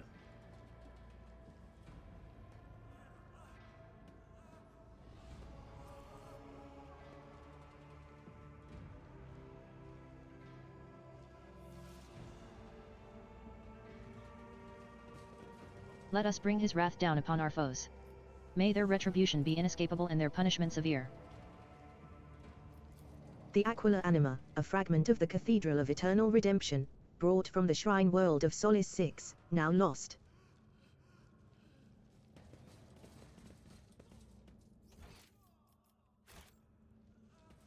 Lord Captain. The great relic has been stolen. This is sacrilege. Don't move, Master Danruk. You are bleeding too much. The Master at Arms is barking orders. Confessor Adalbert is murmuring a prayer, and the Infernus Master is circling the chapel with a keen eye as if watching for a threat. Kibella quickly sweeps her gaze over the destruction before focusing on the bloody footprints that stretch from the ruins of the reliquary. The High Factotum's velvet coat is streaked with blood, and Janris himself is deathly pale. A Medici officer is working on the black gunshot wound in his chest, and Janris grunts faintly with every touch. He focuses his eyes on you with tremendous effort. Forgive me, for not greeting your ladyship with a bow. I must tell you, Nemesite has stolen the great relic. Nemesite, yet another spin on the wall, old wives' tales. This old wives' tale was blessed with amazing corporeality. Whoever the bastard in the red scarf was, he went by that name, and spoke very impertinently of your ladyship. He dared to ridicule the way you allegedly tried to turn the commoners of the Foundry Bay against him, with a bribe. What a despicable character. Just another arrogant rebel, wrapping himself in a crimson rag and wreaking havoc for the adoration of the commoners. Not this time. No one has ever dared to raid the upper decks before. Never in the ship's history has the fury of the rabble been so blind and fierce. Janris, what happened here? Serfs in red headscarves burst into the chapel and started shooting. Their leader made for the relic, the remains of honorable rogue traders brought here from the mutant sullied crypt. And when I realized that the sacred ashes of your ancestors were about to fall into the filthy hands of a heretic, one intent on desecrating the glorious dynasty? No, that could not be allowed to happen. I blocked his path. Janris briefly closes his eyes, gathering his strength. The bastard allowed himself a few vile insults against me, which I am obliged to omit, but I did not give in to the provocation. I was hoping to buy myself some time. Then this so-called Nemesite started reviling the customs of the ship, berating its officers and enforcers, before insulting the very name of your ladyship yourself. I threw my glove in his face and demanded a duel, but the honorless villain just shot me. He laughed at me. The depraved creature. He winces, either from a new burst of pain or from the memory of the humiliation he so recently endured. And then he committed sacrilege, by stealing the relic and shattering the sarcophagus. Forgive me, your ladyship. I have failed to preserve the sacred ashes of your ancestors. Inspect the empty altar behind him. The reliquary has been brutally smashed, and the bed on which the sacred ashes of past rogue traders and their servants once rested is now empty. Why did you wish to see me so urgently? I had to apologize to you. I had to repent. He grimaces bitterly. For many years, I did my best to serve the dynasty, but at the most crucial hour, I failed. Shame scorches my pathetic, cowardly heart, your ladyship. I had to tell you how deeply remorseful I am. Hold on, Jonas. I'm not let you die here. Proud to serve the dynasty. Janris's thoughts are becoming muddled. The papers, your ladyship. Have the clerk double-check the freight bills. I did not have time to get the seals. My will is in the left-hand drawer. How bad is the High Factotum wounded? He's losing a lot of blood. The Medici officer casts a worried look at you. I advise you to hurry. Master Danruk should be on the chirurgeon's table as soon as possible. Okay. I am holding on, your ladyship. Worry not. What matters now is that you recover the relic. The factotum groans as the Medici officer pulls the blood-soaked bandages aside and shakes his head dolefully. Some miracle preserved Master Danruk's life long enough that he might address you. His fate now rests in the hands of the Emperor. May he show mercy to this selfless man. Enrich, did you see the attack? I did not. I was on my way to offer a prayer when I heard gunfire and ran as fast as I could. When I got here, I saw Master Danruk, and I think the next thing I did was just to press his wound and spout curses. Heinrich looks at his blooded hands in confusion. So much for being a heroic repairman. I wasn't much use, was I? Damn it, Jocasta, how did the renegades manage to sneak all the way up to the upper decks? Sauerback mutters through clenched teeth. They had help. We have discovered the hidden corpses of several chapel attendants. The traitors took their clothes and led Nemesis and his accomplices straight past the patrols. Confessor Adalbert ruefully shakes his head. They were good people, pious people. They never slighted a serf in their lives. Why punish them? His face grows darker. I swear that these innocents will be avenged. May the Emperor be my witness. I will strangle this Nemeside with my own 2 hands. May the Emperor protect your... The factotum's eyes roll back as his enormous frame gives a convulsive shudder. The Medici officer snatches a syringe of stimulant and speaks decisively. Apologies, your ladyship, but we are taking Master Danric away. He is unable to tell you anything more at present, and every second of delay could cost him his life.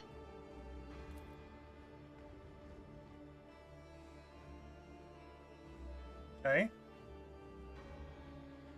Heinrich watches the limp body of the factotum get carried away and chews grimly on the hoe stick that has appeared between his teeth. So, what do we have so far? Master Danric is on his deathbed, all the attackers are either dead or have absconded along with the sacred relic, and the witnesses all agree on this one thing: Nemesis and his accomplices came out of nowhere and struck suddenly. Only the throne knows where we can find these bastards now. We will find them. Sauerback's voice is full of terrible fury. We will turn this vessel inside out if we must. There is nowhere even a void rat can. There is no need. The Blood's Whisper will lead us to Nemesis. Kibella's words make the two exchange puzzled glances. The Blood's Whisper? Did you perform another divination? Yes and no, his tarot guided me here and told me of the evil that lurked in the shrine. But beyond that, the bloody path carelessly tread by the raiders will reveal the truth. With all due respect, Spinner, the enforcers have already questioned all the witnesses and compiled an extensive list of evidence, none of which tells us anything about how or where the troublemaker calling himself Nemesis might have escaped to. See, Jocasta, it seems to me that you enforcers could learn from the death cultist. No, Cabela, tell us everything you know. Kibella sharply turns to face the crimson splashes on the floor and walls of the shrine. Her pupils dilate, threatening to drown her irises in darkness. Her expression turns distant, her voice becoming low and strange. This blood is drawn in a pattern of retribution. The one who spilled it appeared later. They moved swiftly and furiously, numb to their own wounds, an enforcer who was drawn to the gunfire and witnessed the sacrilege. Probably. As for this pattern, Kibella points to a barely visible chain of scarlet droplets. It was made in fury and desperation. The one who left it was wounded, but they did not flee. They fought back while they could, and then they retreated, into the darkness. Kibella's eyes close and she falls silent, then she exhales sharply and points a steel claw. Into the darkness of the maintenance tunnels hidden within the walls of the shrine. And you gleaned all this from a couple of bloodstains, or did you have a vision? If the attackers has escaped through the maintenance tunnel, can we send enforcers after them? The technical corridors extend hundreds of meters in different directions. Nemesis and his men must be familiar with the tunnels and possess either a map or a guide. Without a clear trail, the enforcers risk getting lost and wasting valuable time, not to mention the fact that those narrow tunnels are perfect for an ambush. And you gleaned all this from a couple of bloodstains, or did you have a vision? There is no need for revelations from the undying Emperor here. For one who has dedicated their life to understanding the tenets of the web, death speaks a language clearer than any words. Blood writes the chronicle of the final hour, and it holds all the answers. It speaks to me. It can tell me with what instrument it was spilled. What its owner felt, whether they struggled in terror or were as cold as the steel of a blade. At what moment and how the thread snapped. For a spinner, no two wounds are alike, and each scarlet drop carries a message from the undying one. I'm glad she's on our side. Heinrich scratches the back of his head, smiling wryly. So we still have no idea where to find Nemesis. The tunnels only answer the question of how he left. Now death will tell us where he was heading. As if in a trance, Kibella leans over a body and peers into its eyes. He stinks of smoke. The smoke of singed coveralls, vile hoe sticks, burned sacred unguents, and charred meat. She slides a pale hand along the dead man's skin and snakes it under the sleeve of his coveralls, which she pushes back to reveal a fresh burn, bandaged with a torn scrap of shirt. Her steel claws dig into the dead man's arm. Your wound holds the answer. You dressed it carefully, not inside the shrine. Before that, something struck you, ripped the tissue apart, burned you, turned your hand into a worthless lump. It was not fire, no. Drawing a ragged breath, Kibella opens her eyes. The fury of the conductive charge. It has marked you, heretic. I recognize your wound, for I myself have encountered it on those I take to the other side within the plasma drive chambers. The cult of the random star used the same compartment to assemble and store weapons. This cannot be a simple coincidence. That mutineer cell and all their secret stockpiles were destroyed. I made sure of it.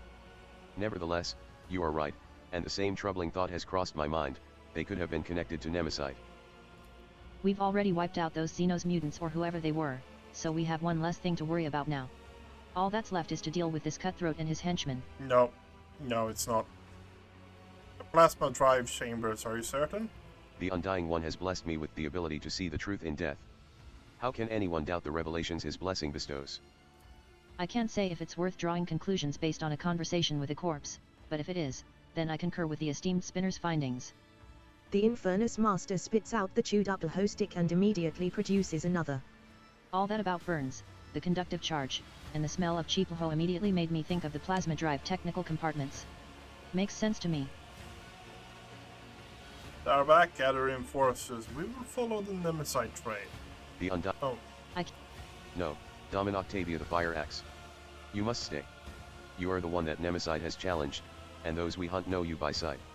You will frighten away the prey, and we will lose the trail until the next tragedy occurs. Kibella's unblinking gaze meets your own. So what do you suggest we do, Kibella? I will go to the plasma drive chambers alone. I will track down the false champion and all who serve him. And I will prepare the grounds for your own hunt. Out of the question.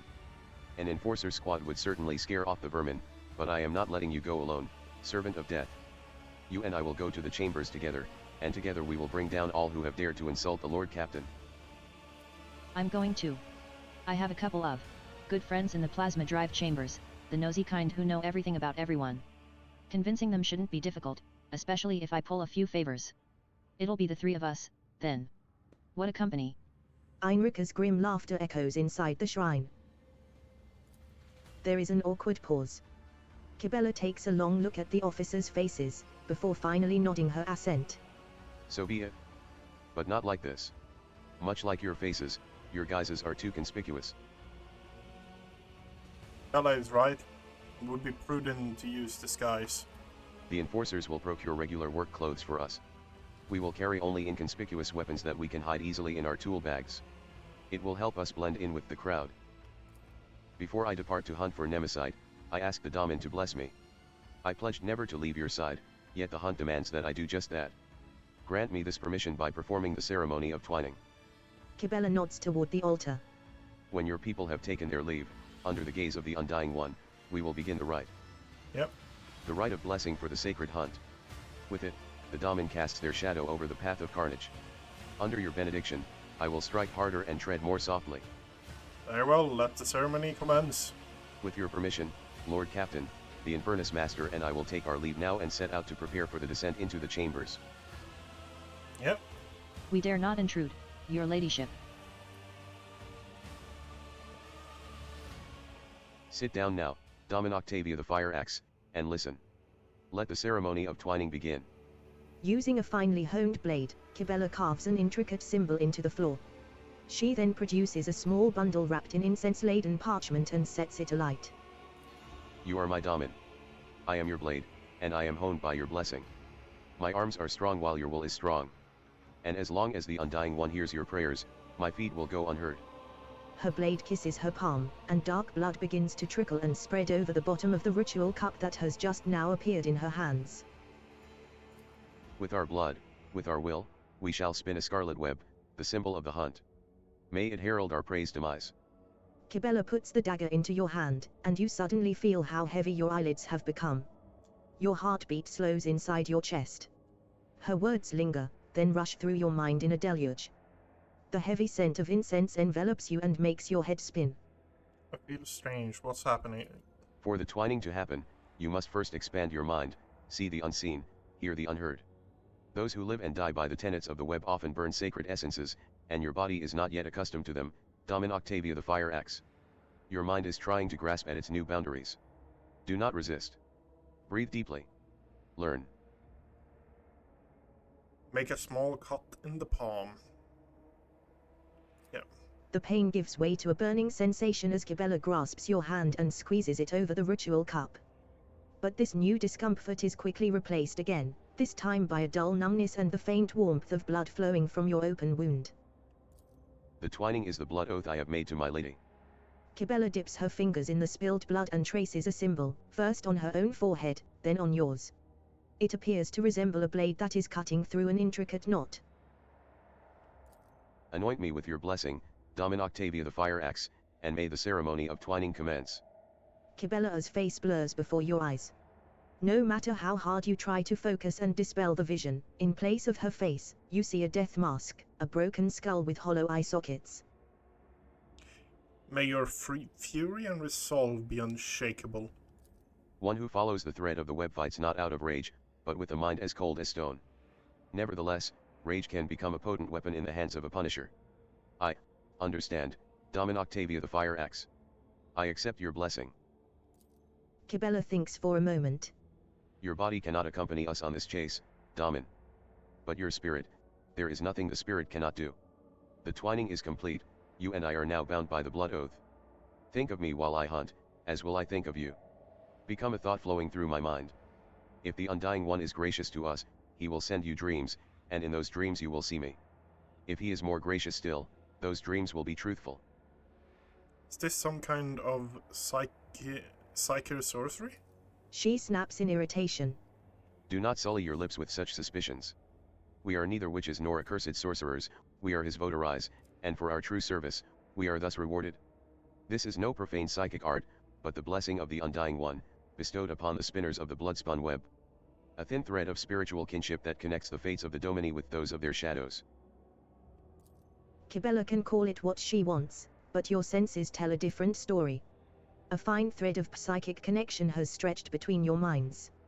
It is too weak to let you see or feel through another's consciousness, and yet, it is too strong to be dismissed as insignificant.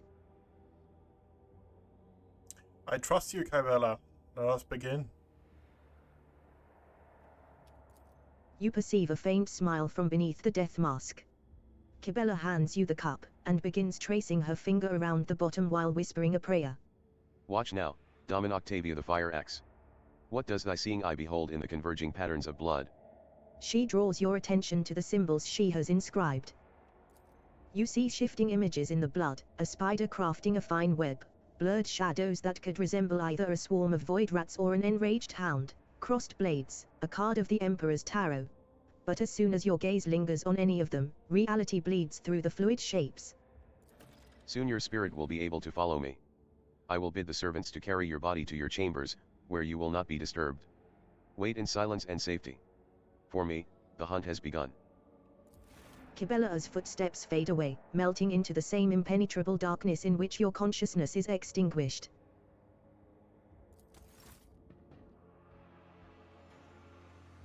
Okay.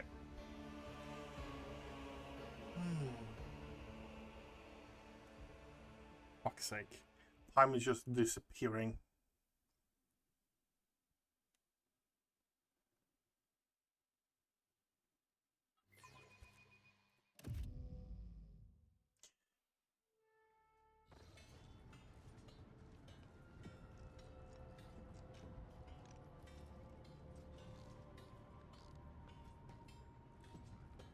Stale air.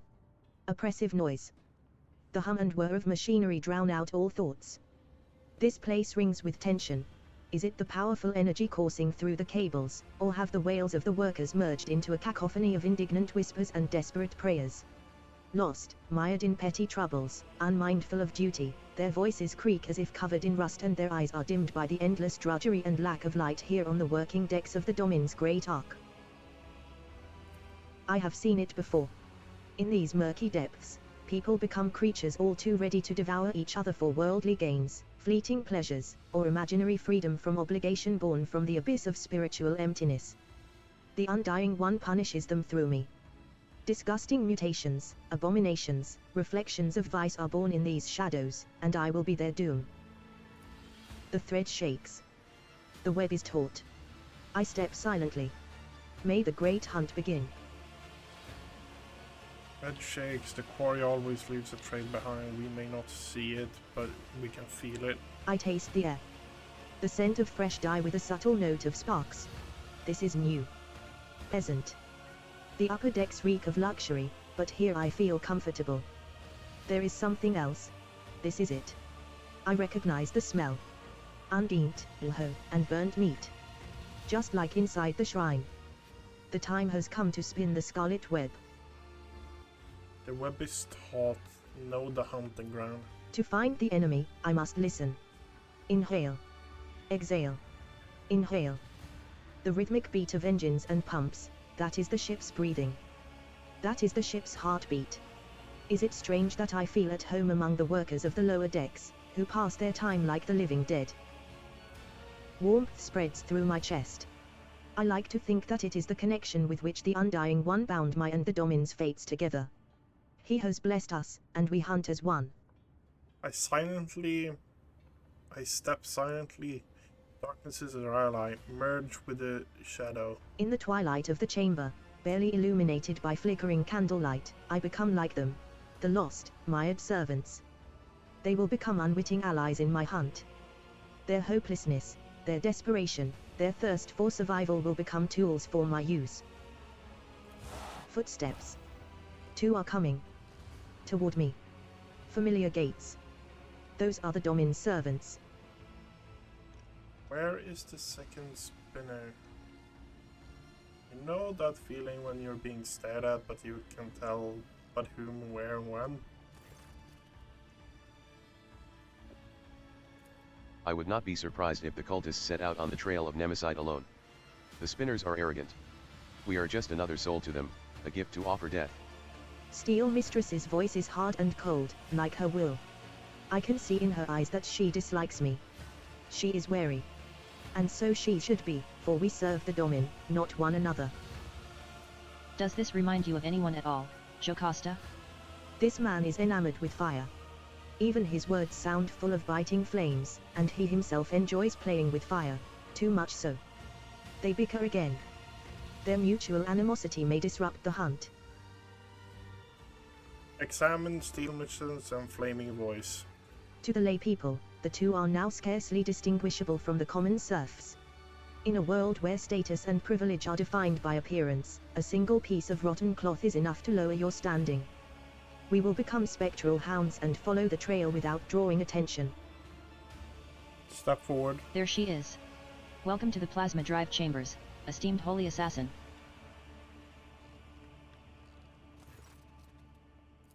You can exchange pleasantries later. Lieutenant Godierda is on duty in this compartment. I have ordered her to gather information on all the workers who wear red scarves and who have recently left the bay. This is pointless. The red scarf is not proof of guilt, it is merely a symbol. It could be a trap. I need to find her. I will watch the enforcer and those who are watching her in turn. Your enforcer knows nothing about life in this compartment. I guarantee it. I have a better source of information, a good friend of mine who knows a lot about delicate matters. It would be easy to get him to talk. He's terrified of pain and death. Only the faithless fear death. I will not trust him. Let him trust me so that his trust may become a snare for my hunt. I cut them off with a gesture. Their methods of hunting are not mine. But I take the grain of truth from their words and weave it into my plan. We need to provoke them into making a move.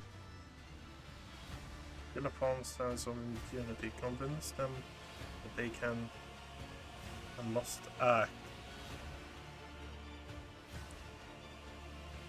Instill false sense of impunity. Intimidate them with an instill false sense of impunity. Convince them that they can and must act now. This enforcer who answers to Steel Mistress is the symbol of order and obedience in these chambers. She is standing in the way. When she disappears, my enemies will believe it is safe to strike, and that will be a costly mistake. Intimidate them with an impending threat. Flaming Voice relies on a talker, one who keeps no secrets and fears pain. An unreliable vessel is bad for holding secrets, but good for spilling them. Through him, I will whisper lies to the enemy. Strike out and ignite the flame. I feel them lurking in the crowd. My enemies. They are cautious. I must find them and let them believe their luck. Then, they will shed their masks, and I will take them down. Such is my plan. They look at me in silence. They do not understand yet, but that matters little. I am on the hunt.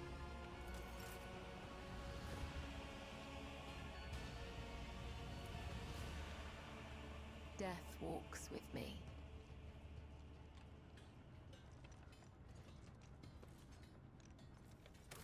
Okay, we are going to save here.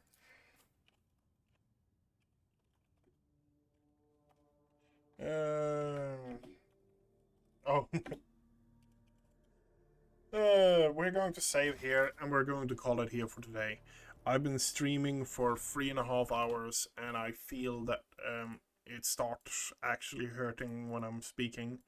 So, yeah, that sucks, but that's just the reality of when you have some shitty thing laying in the background that you can't identify. Anyway, if you're still here, thank you very much. Everything is getting uploaded to YouTube. If you're enjoying this, yeah. Anyway, good night, everyone.